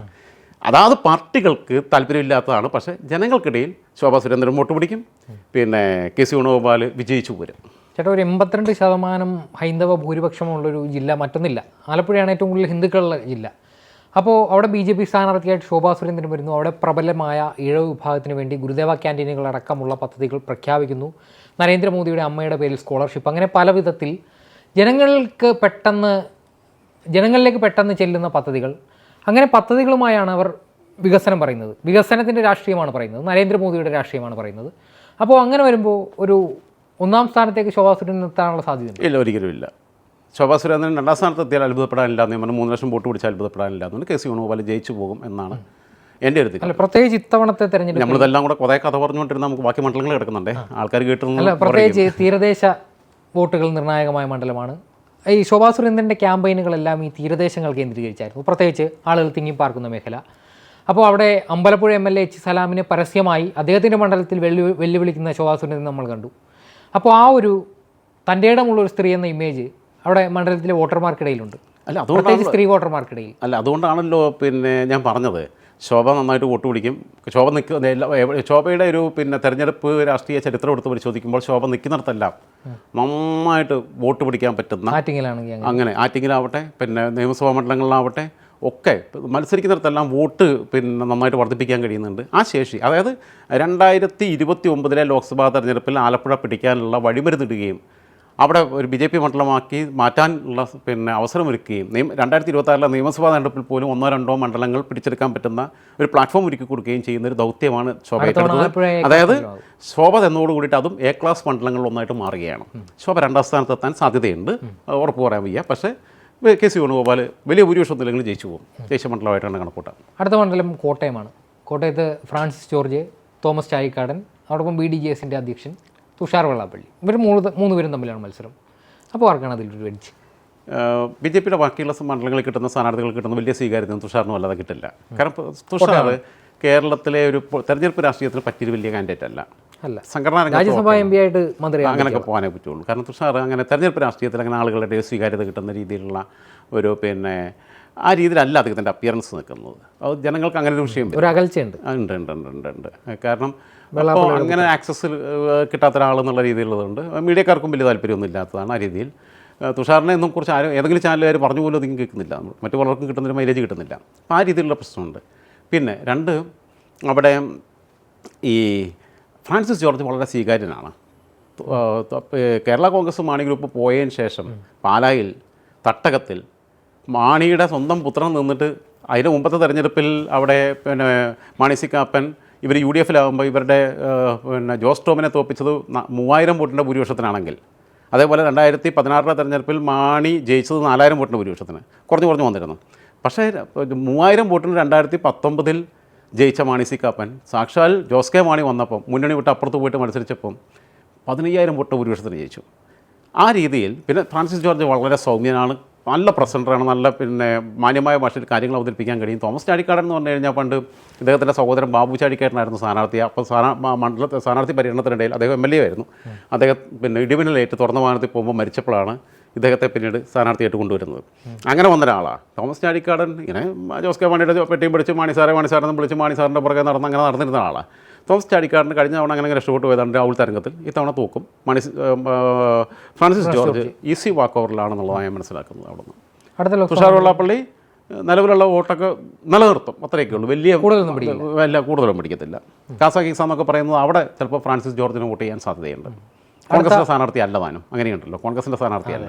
നാളെ ഒരിക്കൽ വേണമെങ്കിൽ NDAയിലേക്കും പോകാനൊക്കെ സാധ്യതയുണ്ട്. ജോസഫ് ഗ്രൂപ്പൊക്കെ. അതെ. അടുത്ത ലോക്സഭാ മണ്ഡലം ഇടുക്കിയാണ്. ഇടുക്കിയിൽ ഡീൻ കുര്യാക്കോസ് അവിടുത്തെ നിലവിലെ MP ആണ്. അവിടെ സംഗീത വിശ്വനാഥൻ എന്ന BDJS സ്ഥാനാർത്ഥിയാണ് നിൽക്കുന്നത്. UDFിൻ്റെ ഡീൻ കുര്യാക്കോസ്, LDFിൻ്റെ ജോയ്സ് ജോർജ്. അപ്പോൾ അവിടുത്തെ ഒരു വിഷയം എടുത്ത് നോക്കുമ്പം ജോയ്സ് ജോർജ് അവിടെ ഇപ്പം ഞാൻ പറഞ്ഞ പോലെ കോട്ടയത്ത് പറഞ്ഞ പോലെ തന്നെ NDAക്ക് വലിയ സാധ്യതയുള്ള മണ്ഡലമൊന്നുമല്ല. സംഗീത വിശ്വനാഥൻ കുറച്ച് വോട്ടൊക്കെ പിടിക്കുമെന്നല്ലാതെ ഒരുപാട് വലിയ വോട്ടും പിടിക്കില്ല സംഗീത വിശ്വനാഥൻ. കാരണം ആ രീതിയിലുള്ള ഒരു നായർ കമ്മ്യൂണിറ്റിയൊന്നും അല്ലാതുള്ള സ്ഥലവുമല്ല. അങ്ങനെയൊക്കെ ഉണ്ട്. അപ്പം ബാക്കിയുള്ളിടത്തുണ്ടാവുന്ന രീതിയിലുള്ള ഒരു വോട്ട് വർധനവ് BJPക്ക് അവിടെയും കോട്ടയത്തൊന്നും ഉണ്ടാവില്ല എന്ന് തന്നെയാണ് ഞാൻ വിശ്വസിക്കുന്നത്. അല്ലെ, കോട്ടയം പോലും ഇടുക്കിയും പോലുള്ള ചാലക്കുടിയും പോലുള്ള ക്രിസ്തീയ ഭൂരിപക്ഷമുള്ള മണ്ഡലങ്ങളിൽ ഈ BDJS ഇങ്ങനെ ഒരു ക്രിസ്ത്യൻ സ്ഥാനാർത്ഥി ഉണ്ടാക്കിയിരുന്നെങ്കിൽ ഒരു ഇമ്പാക്റ്റ് ഉണ്ടാക്കിയത്. അതെ, അത് അവർക്ക് പിന്നെ BJP കൂടെ ശ്രദ്ധിക്കേണ്ടതായിരുന്നു. അത് കാരണം അത് ആ ഒരു ശ്രദ്ധ അവർക്ക് പറ്റിയില്ല. BDJSനാണ് തെറ്റ്. BDJS ആയാലും BJP ആണെങ്കിലും പല മണ്ഡലങ്ങളിലും അങ്ങനെയൊക്കെ പോകേണ്ടതായിരുന്നു. പല മണ്ഡലങ്ങളിലും ഞാൻ പറയട്ടെ, ഇടുക്കിയിൽ പിടിച്ചിട്ട് ന്യൂമാൻസ് കോളേജിലെ കൈവട്ടപ്പെട്ട ജോസഫ് മാഷെ പോയി പിടിച്ചിട്ട് നിർത്തിയിട്ട് പരാജയപ്പെട്ട നിങ്ങൾ രാജ്യസഭയിലേക്ക് ഇടുന്നുള്ളൊരു ഓഫർ വെച്ചിട്ട് നിർത്തേണ്ടിയിരുന്നു. തെരഞ്ഞെടുപ്പ് ചിത്രം മാറും. സംസ്ഥാനത്ത് ആകെ വ്യാപകമായ ക്യാമ്പയിനായിരുന്നു. അതിനുള്ള ബുദ്ധി ഒന്നും ഈ ഉണ്ണാക്കന്മാർക്കില്ല. അതാണ് ഏറ്റവും വലിയ പ്രശ്നം. പക്ഷേ അദ്ദേഹം ആ ഓഫർ സ്വീകരിക്കണം, സംസാരിക്കണ്ടേ. കഴിഞ്ഞ തവണ തൊടുപുഴയിൽ അദ്ദേഹത്തെ പിന്നെ നിർദ്ദേശങ്ങൾ ഉയർന്നു വന്നതാണ്. ഇവർക്കെല്ലാം തികഞ്ഞവരാന്നുള്ള മറ്റുള്ളവർ ചിന്തിക്കുന്നതിൻ്റെ ഭാഗമായിട്ട് പോട്ടെ. BJP ഇടുക്കിയിൽ BJPയെക്കുറിച്ച് ചർച്ച ചെയ്യേണ്ട ആവശ്യമില്ല, BDJSനെ കുറിച്ച് ചർച്ച ചെയ്യേണ്ട ആവശ്യമില്ല. അവർക്ക് പ്രത്യേകിച്ച് ഒന്നും ഉണ്ടാക്കാൻ പറ്റില്ല. നമ്മളെ മണിയാശാൻ്റെ ഭാഷയെ പറഞ്ഞ ഒന്നും ഉണ്ടാക്കാൻ പറ്റില്ല. പിന്നെ അവിടെ ജോയ്സ് ജോർജും ഡീൻ കുര്യാക്കോസും തമ്മിലുള്ള മൂന്നാമത്തെ മത്സരമാണത്, ഫേസ് ടു ഫേസ്. 2009 അവിടെ നിന്ന് മത്സരിച്ച് വിജയിച്ചത് ഇദ്ദേഹമാണ്, നമ്മുടെ PT തോമസ് ആയിരുന്നു. PT തോമസിന് 2014 സീറ്റ് നിഷേധിക്കുന്നത് ബിഷപ്പ്മാരുടെ കടമ്പിടുത്തത്തിൻ്റെ പുറത്താണ്. ബിഷപ്പ്മാരുമായിട്ട് അദ്ദേഹം കൊമ്പ് കോർത്തു. ബിഷപ്പ്മാർ പള്ളിയിലെ കാര്യം നോക്കിയാൽ മതിയെന്ന് പറഞ്ഞു. കസ്തൂരിരംഗൻ ഗാഡ്ഗിൽ റിപ്പോർട്ടുകളുമായി ബന്ധപ്പെട്ട് സാധാരണക്കാർക്കിടയിൽ പാവപ്പെട്ടവർക്കിടയിൽ തെറ്റിദ്ധാരണയുണ്ടാക്കി. ഭൂമി കയ്യേറ്റക്കാരെ സംരക്ഷിക്കാൻ വേണ്ടി നിങ്ങളെ ഇറക്കിവിടുന്നു പറഞ്ഞിട്ട് ഒരു തെറ്റായ ക്യാമ്പയിൻ നടത്തിയിട്ടാണ് ജോയ്സ് ജോർജ്. അദ്ദേഹത്തിനെതിരെ ഒരുപാട് ആരോപണമുണ്ട് ഭൂമി കയ്യേറ്റമായിട്ടൊക്കെ ബന്ധപ്പെട്ട്. ജോയ്സ് ജോർജ് അവിടെ നിന്ന് മത്സരിക്കുന്നു. ഡീൻ കുര്യാക്കോസ് എന്ന യൂത്ത് കോൺഗ്രസിൻ്റെ പ്രസിഡന്റ് ഡീൻ കുര്യാക്കോസിനെ നിർത്തുന്നു. ജോയ്സ് ജോർജ് വിജയിക്കുന്നു. 19 ഡീൻ കുര്യാക്കോസ് ജോയ്സ് ജോർജുമായിട്ട് മത്സരിക്കുമ്പോൾ ഡീൻ വിജയിക്കുന്നു. ഇത്തവണയും പക്ഷേ പ്രത്യേകിച്ച് S രാജേന്ദ്രൻ MLAയുടെ വിഷയമുണ്ട്. പിന്നെ അതേപോലെ തന്നെ പീരുമേട് MLA ആയിരുന്ന ബിജിമോൾ കുറേ അത്ര സജീവമായിട്ട് രംഗത്തുണ്ടായിരുന്നില്ല. പിന്നെ അത്യാവശ്യം ഈ കൂട്ടിൽ കാഷ്ടിക്കുന്ന ജീവി എന്ന് പറയുന്ന പോലെ പിന്നെ വായി തോന്നുന്ന എല്ലാം വിളിച്ച് പറയുന്ന മണി തന്നെ അവർക്ക് കിട്ടാനുള്ള കുറേ വോട്ടുകൾ കളഞ്ഞിട്ടുണ്ട്. അവർക്ക് കാരണം ഈ തെറി പറയുന്നതിൽ വലിയ ആശാനായതുകൊണ്ട് അവർ മണിയാശാൻ എന്ന് വിളിക്കുന്നതെന്ന് തോന്നും. എന്തായിരുന്നാലും പിന്നെ ഡീൻ കുര്യാക്കോസ് രണ്ടാം തവണയും വിജയിക്കാനാണ് സാധ്യത എന്നാണ് ഞാൻ മനസ്സിലാക്കുന്നത്. കുഴപ്പമില്ലാത്തൊരു ഭൂരിപക്ഷത്തിന് ജയിക്കും. അടുത്തത് ഏറ്റവും കൂടുതൽ UDF പ്രതീക്ഷ വെക്കുന്ന മണ്ഡലമാണ് എറണാകുളം. എറണാകുളം പ്രതീക്ഷ വെക്കുക എന്നല്ല, UDF ജയിച്ചു കഴിഞ്ഞ മണ്ഡലമാണ്. അവിടെ LDF അങ്ങനെ അട്ടിമറിയൊക്കെ നടത്തിയിട്ടുള്ളതെന്ന് പറഞ്ഞാൽ സേവിയർ അറക്കലിനെ നിർത്തി, സെബാസ്റ്റ്യൻ പോളിനെയൊക്കെ നിർത്തി അട്ടിമറിയൊക്കെ ഉണ്ടാക്കിയിട്ടുണ്ട്. ജോർജ് ഈഡൻ, ഹൈബിയുടെ പിതാവ് ജോർജ് ഈഡൻ പിന്നെ അവിടെ നിന്ന് MP ആയിരുന്നു. 2009 തെരഞ്ഞെടുപ്പിൻ്റെ സമയത്ത് പിന്നെ അവിടെ ഹൈബി കുപ്പായോട്ട് നിൽക്കുകയായിരുന്നു. അന്ന് NSUവിൻ്റെ പ്രസിഡൻ്റായിരുന്നു, ദേശീയ വിദ്യാർത്ഥി പ്രസ്ഥാനമാണ്, KSUവിൻ്റെ ദേശീയ രൂപം. ആ സമയത്താണ് പിന്നെ കെ വി തോമസിനെ കൊണ്ട് നടക്കുന്നു. ഹൈബിക്ക് വേണ്ടിയിട്ട് അന്ന് വലിയ പ്രശ്നങ്ങളൊക്കെ ഉണ്ടായിരുന്നു. അതേപോലെ കോഴിക്കോട് സിദ്ദിഖിന് സീറ്റ് കൊടുക്കണം എന്ന് പറഞ്ഞിട്ട് വലിയ പ്രശ്നങ്ങളൊക്കെ ഉണ്ടായിരുന്നു. അപ്പോൾ കോൺഗ്രസ് പ്രവർത്തകർ തെരുവിലിറങ്ങി പ്രകടനമൊക്കെ നടത്തി കെ വി തോമസിനെ കൊണ്ടിരുന്നതിനെതിരെ. പക്ഷേ കെ വി തോമസ് അന്ന് ജയിച്ചു. സിന്ധു ജോയി ആയിരുന്നു എതിർ സ്ഥാനാർത്ഥി. അതിനുശേഷം പിന്നീട് കെ വി തോമസ് 2014 വിജയിക്കുന്നു. കെ വി തോമസ് പിന്നെ പാർലമെൻറ്റിൽ പോയ ഒഴിവിൽ നിയമസഭയിലേക്ക് ഹൈബി മത്സരിച്ച് വിജയിച്ചു. ഹൈബിയുടെ പരാതി അങ്ങനെ തീർന്നു. പക്ഷേ സിറ്റിംഗ് MLA ആയിരിക്കുമ്പോഴാണ് കഴിഞ്ഞ തവണ ഹൈബി അങ്ങോട്ട് വരുന്നത്. അതും കഴിഞ്ഞ തവണ കോൺഗ്രസിൻ്റെ സിറ്റിംഗ് MPമാരിൽ ആകെ സീറ്റ് നിഷേധിക്കപ്പെട്ടത് കെ വി തോമസിനാണ്. കെ വി തോമസ് തിരുതാമീനൊക്കെ കൊണ്ടുകടന്ന് സോണിയാഗാന്ധിയുടെ അടുത്തൊക്കെ സോപ്പിട്ടൊക്കെ വെറുതെയായി, സീറ്റ് നിഷേധിച്ചു. അത് കഴിഞ്ഞപ്പോൾ പുള്ളി ആകെ ഈ പറഞ്ഞ പോലെ ഹതാശനായി. അവസാനം പിന്നീട് ഇടതുമുന്നണിയുമായിട്ട് പിന്നെ കൂടിച്ചേർന്നു. തൃക്കാക്കരയുടെ ഉപതെരഞ്ഞെടുപ്പിൻ്റെ സമയത്ത് ഇടതുമുന്നണിയുടെ വേദികളിൽ പ്രസംഗിച്ചു. അതുകൊണ്ട് പിന്നെ ഒരു 10,000-15,000 വോട്ടിന് ജയിക്കേണ്ടിയിരുന്ന ഉമാ തോമസിന് ഒരു പിന്നെ 10,000 വോട്ട് കൂടെ കൂടുതൽ മേടിച്ചു കൊടുക്കാനെന്ന പണി കെ വി തോമസ് നടത്തി. കാരണം കോൺഗ്രസ്സുകാർ ജയിച്ചു കഴിഞ്ഞപ്പോൾ എതിർ സ്ഥാനാർത്ഥി ജോസഫിനെതിരെയോ അല്ലെങ്കിൽ CPM-നെതിരെയോ എല്ലാം മുദ്രാവാക്യം വിളിച്ചത് ഇങ്ങേരുടെ വീട്ടിലോട്ട് പോയിട്ട് ഉള്ള ചീത്തയെല്ലാം വിളിച്ചത്. കാരണം കെ വി തോമസുമായിട്ടായിരുന്നു മത്സരം. അപ്പോൾ കെ വി തോമസിൻ്റെ കഴിവെന്താണെന്നും ജനകീയ അടിത്തറ എന്താണെന്നൊക്കെ ആ തെരഞ്ഞെടുപ്പിൽ തെളിയിച്ചു. ഞാൻ പറഞ്ഞില്ല, ഇങ്ങനെ പോയി പ്രസംഗിച്ചുകൊണ്ട് 10,000 വോട്ട് കൂടുതൽ ഉമാ തോമസിന് കിട്ടി. പക്ഷേ എന്തായിരുന്നാലും ഇപ്പോൾ ക്യാബിനറ്റ് പദവിയൊക്കെ കിട്ടി, സ്റ്റാഫുണ്ട്, കാറുണ്ട്, ഔദ്യോഗിക വസതിയുണ്ട്, ദില്ലി കേന്ദ്രീകരിച്ചിരിക്കുകയാണ്. ഇപ്പോൾ തിരുതാമീൻ ഇപ്പോൾ AKG സെൻറ്ററിലാണ് കൊണ്ടേ കൊടുക്കുന്നത്. ഇപ്പോൾ എന്തായാലും ഹൈബി ഈഡനെതിരെ നിർത്തിയിട്ടുള്ള എം ജെ ഷൈനെ റിക്രൂട്ട് ചെയ്ത പ്രോസസ്സിനകത്ത് CPM-ൻ്റെ ജില്ലാ കമ്മിറ്റിക്കകത്ത് ഭയങ്കര എതിർപ്പുണ്ട്. ഇപ്പോൾ തൃക്കാക്കരയിൽ ജോസഫിനെ കൊണ്ടുവന്ന പോലെയാണ് കൊണ്ടുവന്നവർ KSTയിലൊക്കെ ഉണ്ടെങ്കിലും അതിൻ്റെ പിന്നിൽ ചില ആളുകളുടെ ചില വ്യക്തി താല്പര്യങ്ങൾ CPM-നകത്ത് കുറച്ച് കാലങ്ങളായിട്ട് കണ്ട് തുടങ്ങിയ ഒരു പ്രവണതയാണ്. ഇപ്പോൾ CMA രാജ്യസഭാംഗമാക്കിയതിനെക്കുറിച്ചൊക്കെ ഉയരുന്ന ആക്ഷേപങ്ങൾ പോലെ തന്നെയുള്ള സമാനമായിട്ടുള്ളൊരു ആക്ഷേപം CPM-നകത്തുണ്ട്. അത് സംഘടനാ സമ്മേളനങ്ങൾക്ക് വേണ്ടിയായിരിക്കും. എം ജെ ഷൈൻ പിന്നെ അധ്യാപികയ്ക്കാണെങ്കിലും അധികം വോട്ട് പിടിക്കും എന്ന് പറയാൻ പറ്റില്ല. സഭയുടെ പ്രിയപ്പെട്ട ആളുകൂടിയാണ്. പക്ഷേ അതൊന്നും സഭക്കാരത് നോക്കിയിട്ട് വോട്ട് ചെയ്യില്ല എന്നുള്ള ജോസഫിനെ ബിഷപ്പ് പിന്നെ അച്ഛന്മാരെ എടുത്തിട്ട് പ്രഖ്യാപിച്ചിട്ടുണ്ടാവാത്ത പിന്നെ ഒരു സ്ഥലത്ത് അതുണ്ടാവുമെന്ന് പ്രതീക്ഷിക്കേണ്ട. അതുകൊണ്ട് ഹൈബി കുഴപ്പമില്ലാതെ രക്ഷപ്പെട്ടു വരും. പിന്നെ KS രാധാകൃഷ്ണനാണ് പിന്നെ സ്ഥാനാർത്ഥി, കോൺഗ്രസ്സിലൂടെ വന്നതാണ്. അദ്ദേഹം വൈസ് ചാൻസലറായിരുന്നു, PSC ചെയർമാനായിരുന്നു. അതൊക്കെ ആക്കിയത് കോൺഗ്രസ്സുകാരാണ്. പക്ഷേ അവസാനം BJP പോയി. പക്ഷേ അദ്ദേഹം ആ മണ്ഡലത്തിനകത്തെ താമസക്കാരനാണ്. മേജർ രവിയുടെ പേരിനായിരുന്നു മുൻതൂക്കം ഉണ്ടായിരുന്നത് ആദ്യഘട്ടത്തിൽ. പിന്നെ പ്രവർത്തകർക്കിടയിൽ, നേതാക്കന്മാർക്കിടയിൽ, പ്രാദേശിക നേതാക്കന്മാർക്കിടയിൽ, മണ്ഡലം കമ്മിറ്റികൾക്കിടയിൽ അഭിപ്രായ രൂപീകരണം നടത്തിയപ്പോൾ ഈ KS രാധാകൃഷ്ണൻ 2ാം സ്ഥാനത്തായിരുന്നു. AN രാധാകൃഷ്ണൻ കുറേ ശ്രമിച്ചു നോക്കിയിട്ട് ആർക്കും വേണ്ടായിരുന്നു. AN രാധാകൃഷ്ണൻ ആ സ്ഥാനത്തിനെ കൂടെ കൊണ്ടുവരരുതെന്നാണ് പലരും പല കമ്മിറ്റികൾക്കകത്തും പറഞ്ഞിട്ടുള്ളത്. പക്ഷേ മേജർ രവി ചില ആരോഗ്യപരമായ പ്രശ്നങ്ങളൊക്കെ കാരണമാണ്. പിന്നെ അദ്ദേഹത്തിൻ്റെ പ്രൊജക്റ്റുകളായിട്ട് ബന്ധപ്പെട്ട് അദ്ദേഹം നിൽക്കുന്നില്ല എന്ന് പറഞ്ഞു. ഈ സൈബർ സംഖ്യകൾ പറഞ്ഞ് പ്രചരിപ്പിക്കുന്ന സുജയ പാർവതി, മലയാളത്തിൻ്റെ ഉണ്ണിയാർച്ച എന്നൊക്കെ പറഞ്ഞിട്ട് പറയുന്നുണ്ട്. ഒരു ബന്ധമല്ല. സുജയ പാർവതിക്ക് അഭിപ്രായ രൂപീകരണത്തിൽ പിന്നെ 3ാം സ്ഥാനത്ത് 4ാം സ്ഥാനത്ത് കണ്ടായിരുന്നു സുജയ പാർവതി. അതൊക്കെ ഫേക്കാണ്. ഓക്കെ, അവർ ആളുകളെ ഇങ്ങനെ പിന്നെ ഒരു ഫാൻ ബേസ് ഉണ്ടാക്കാൻ വേണ്ടിയിട്ട് പലതും അതിനകത്തുനിന്ന് കാണിക്കുന്നില്ല. അഡ്ജസ്റ്റ്മെൻറ്റാണ് റിപ്പോർട്ടർ ചാനലിൽ നടക്കുന്നത്. ഇവരെല്ലാം അവരവരുടെ റോൾ ഭംഗിയായിട്ട് അഭിനയിക്കുക. കേട്ടിരിക്കുന്ന ഓഡിയൻസ് പൊട്ടന്മാർ, അവർ വിചാരം ഇവർ തമ്മിൽ തർക്കിക്കുക. അല്ല, പ്ലാൻഡാണ്, സ്ക്രിപ്റ്റഡാണ്. അതാണ് അവിടെ നടക്കുന്നത്. നികേഷ് ആവട്ടെ, ഉണ്ണി ബാലകൃഷ്ണനാവട്ടെ, സ്മൃതി ആവട്ടെ, സുജയാവട്ടെ, എല്ലാവരും അതിൻ്റെ ഭാഗമായിട്ട് തന്നെയാണ് പോകുന്നത്. അപ്പോൾ അവിടെ ഹൈബി ജയിച്ചു, സംശയമൊന്നുമില്ല. KS രാധാകൃഷ്ണൻ നന്നായിട്ട് വോട്ട് പിടിക്കും. കാരണം AN രാധാകൃഷ്ണനെ പോലെ തെരഞ്ഞെടുപ്പ് ഫണ്ട് ഉണ്ടാക്കലല്ല KS രാധാകൃഷ്ണൻ്റെ ഉദ്ദേശം. മാന്യനായ രാഷ്ട്രീയക്കാരനാണ്. പിന്നെ 3 സ്ഥാനാർത്ഥികളും ആ രീതിയിൽ പരസ്പരം അനാവശ്യമായ ആരോപണങ്ങൾ ഉന്നയിച്ചിട്ടില്ല. 3 സ്ഥാനാർത്ഥികളും അവർ വളരെ മാതൃകാപരമായ പ്രവർത്തനമാണ്. പ്രതിപക്ഷ ബഹുമാനത്തിലൂടെയാണ് 3 പേരും ഇടപെട്ടിട്ടുള്ളത്. പക്ഷേ പ്രചാരണത്തിലൊന്നും അദ്ദേഹത്തെ കാണാനേ ഇല്ലായിരുന്നു. ഉണ്ടായിരുന്നു ഇല്ലാന്ന് പറയാൻ വയ്യ. ഇത് എറണാകുളം, ഓക്കെ, ഈ പ്രദേശത്തൊന്നും അദ്ദേഹത്തിൻ്റെ പോസ്റ്ററുകളല്ലാതെ അദ്ദേഹത്തെ കണ്ടില്ല. ലോക്സഭ തെരഞ്ഞെടുപ്പ്, നിയമസഭാ പഞ്ചായത്ത് തെരഞ്ഞെടുപ്പ് എല്ലാ വീട്ടിലും കയറി വോട്ട് ചെയ്യാൻ, അല്ലെങ്കിൽ നീ ഇരിക്കുന്ന ഓഫീസിൽ വന്നിട്ട് ഇവിടെ വന്നിട്ട് വോട്ട് ചെയ്യാൻ പറ്റില്ല. അതൊന്നും സാധ്യമായ കാര്യമല്ല. ഹൈബീഡനുണ്ടായിരുന്നു. ഹൈബിക്ക് വന്നപ്പോൾ മറ്റേ ആൾ വന്ന സമയത്ത് കാണത്തില്ല. ഞാൻ കണ്ടായിരുന്നു. ഞാൻ 3 പേരെ കണ്ടായിരുന്നു. അടുത്തത് ചാലക്കുടിയാണ്. ചാലക്കുടിയിൽ ബെന്നി ബെഹനാൻ ഈസി വാക്കോവർ കിട്ടുമോ? ഒരിക്കലും ഇല്ല. ബെന്നി ബെഹനാൻ കാരണം ഒന്ന് 2020 സ്ഥാനാർത്ഥിയുണ്ട്. 2020 40,000-ലേറെ വോട്ട് കിട്ടിയിട്ടുള്ള കുന്നത്താട് മണ്ഡലം അവിടെയാണ്, പിന്നെ ലോക്സഭാ മണ്ഡലത്തിൻ്റെ പരിധിയിലാണ്. പിന്നെ ആ മണ്ഡലത്തിൻ്റെ ചരിത്രം എടുക്കുമ്പോൾ കോൺഗ്രസ് മണ്ഡലമാണ്. സൗത്തിൽ ലക്ഷ്മണൻ ജയിച്ചിട്ടുണ്ട്, പിന്നെ മറ്റു പലരും മത്സരിച്ച് വിജയിച്ചിട്ടുണ്ട്. ലോനപ്പൻ തമ്പാടൻ 2004 സാക്ഷാൽ പത്മജ വേണുഗോപാലിനെ പരാജയപ്പെടുത്തിയ മണ്ഡലമാണ്, അങ്ങനെ വിജയിച്ചു പോയതാണ്. അതിനുശേഷം പിന്നീട് 2009 അവിടെ ധനപാലൻ വന്ന് മത്സരിച്ച് KS ധനപാലൻ വന്ന് മത്സരിച്ച് വിജയിക്കുന്നു. അന്ന് പിന്നെ ഇവിടെ നിന്ന് മത്സരിച്ച് വിജയിച്ച, തൃശ്ശൂരിൽ നിന്ന് മത്സരിച്ച് വിജയിച്ച നമ്മളെ KV തോമസിനെ പോലെ തന്നെയുള്ളൊരു സാധനം നമ്മുടെ പിന്നെ PC ചാക്കോ 2014 ഒരു ആഗ്രഹം, ഈ തൃശ്ശൂർ നിന്നാൽ ഞാൻ തോറ്റുപോകും, അപ്പോൾ ഈ തൃശ്ശൂർ ഞാനങ്ങ് കൊടുക്കുക ധനപാലന് പകരം ഇനി ഞാനങ്ങ് ചാലക്കുടി എടുക്കുക എന്ന് പറഞ്ഞു. മുകുന്ദപുരം മാറി ചാലക്കുടിയായി അപ്പോഴേക്കും എടുക്കുക എന്ന് പറഞ്ഞു. ചാലക്കുടി പോയി നിന്നു. പാവം ധനപാലൻ അവിടെ വീണ്ടും മത്സരിച്ചിരുന്നെങ്കിൽ വീണ്ടും ജയിക്കുകയായിരുന്നു. ഒരു ഗ്രിപ്പും ഇല്ലാത്ത, അദ്ദേഹത്തിന് അടിത്തട്ടിൽ ബന്ധമില്ലാത്ത, പ്രത്യേകിച്ച് അദ്ദേഹം എറണാകുളം ജില്ലക്കാരനാണ്, തൃശ്ശൂർ കൊണ്ടുപോയിട്ട് നിർത്തി. മറ്റേത് കുറച്ചുകൂടി ക്ലോസ് ടു എറണാകുളമാണ്, അങ്ങനെ ഇതുണ്ട് ചാലക്കുടി മണ്ഡലത്തിന്. എറണാകുളം ജില്ലയ്ക്കകത്തുള്ള മണ്ഡലങ്ങളും ഉണ്ട്. തൃശ്ശൂർ കൊണ്ടുപോയി നിർത്തി. പുള്ളി അവിടെയും തോറ്റു. ഈ PC ചാക്കോയെ ആൾക്കാർക്ക് വലിയ ഇഷ്ടമായതുകൊണ്ട് അത്യാവശ്യം കുഴപ്പമില്ലാത്ത ഭൂരിപക്ഷത്തിന് അദ്ദേഹം ഇന്നസെൻറ്റിനോട് പരാജയപ്പെട്ടു. അത് കഴിഞ്ഞ് പിന്നീട് അടുത്ത തെരഞ്ഞെടുപ്പിൽ ഇന്നസെൻറ്റും ബെന്നി ബെഹനാൻ 2011 തൃക്കാക്കരയിൽ നിന്നുള്ള MLA ആയിരുന്നു. അത് കഴിഞ്ഞ് 2016 തെരഞ്ഞെടുപ്പിൽ VM സുധീറിൻ്റെ കടുംപിടുത്തം കാരണം അദ്ദേഹത്തിന് സീറ്റ് നിഷേധിക്കുന്നു. അങ്ങനെ സീറ്റ് നിഷേധിച്ച് PT തോമസോടെ സ്ഥാനാർത്ഥിയാവുന്നു. അന്ന് പിന്നെ ഹൈബി ഉൾപ്പെടെ കരഞ്ഞതാണ്. ബെന്നി ബെഹനാൻ ഗ്രൂപ്പുകൾക്ക് അതീതമായിട്ട് കോൺഗ്രസിൽ ഭയങ്കര സ്വാധീനമുണ്ട്. ഗ്രൂപ്പിൻ്റെ മാനേജറാണ് ശരിക്കും. ഗ്രൂപ്പിൻ്റെ ഗ്രൂപ്പ് മാനേജർ എന്ന് പറയുന്നത് ബെന്നി ബെഹനാനാണ്. ബെന്നി ബെഹനാൻ പക്ഷേ 2019 അവിടെ നിയമസഭയിൽ സീറ്റ് നിഷേധിക്കപ്പെട്ടെങ്കിലും ലോക്സഭയിൽ സീറ്റ് കൊടുത്തു. ചാലക്കുടി പോയിട്ട് നല്ല ഭൂരിപക്ഷത്തിന് വിജയിക്കുന്നു. പക്ഷേ ഈ പ്രാവശ്യം നിൽക്കുന്നത് രവീന്ദ്രനാഥ് മാഷാണ്. 2020 ടാർഗറ്റ് എന്ന് പറയുന്നത് ഒന്ന് ബെന്നി ബെഹനാനാണ്. ബെന്നി ബെഹനാനോട് അവർക്ക് അത്ര വലിയ കലിപ്പുണ്ട് സ്വാഭാവികം ജേക്കബിന്. പേഴ്സണലായിട്ടുള്ള റൈവറി വരെയുണ്ട്, പൊളിറ്റിക്കൽ ഐഡിയോളജി ഒന്നുമല്ല. അതുകൊണ്ട് ബെന്നി ബെഹനാനെ തോപ്പിക്കണം എന്നുള്ള അവർക്ക് ആഗ്രഹമുണ്ട്. മറ്റൊന്ന് രവീന്ദ്രനാഥ് മാഷക്കെതിരെ ഒരു ആക്ഷേപങ്ങളില്ല.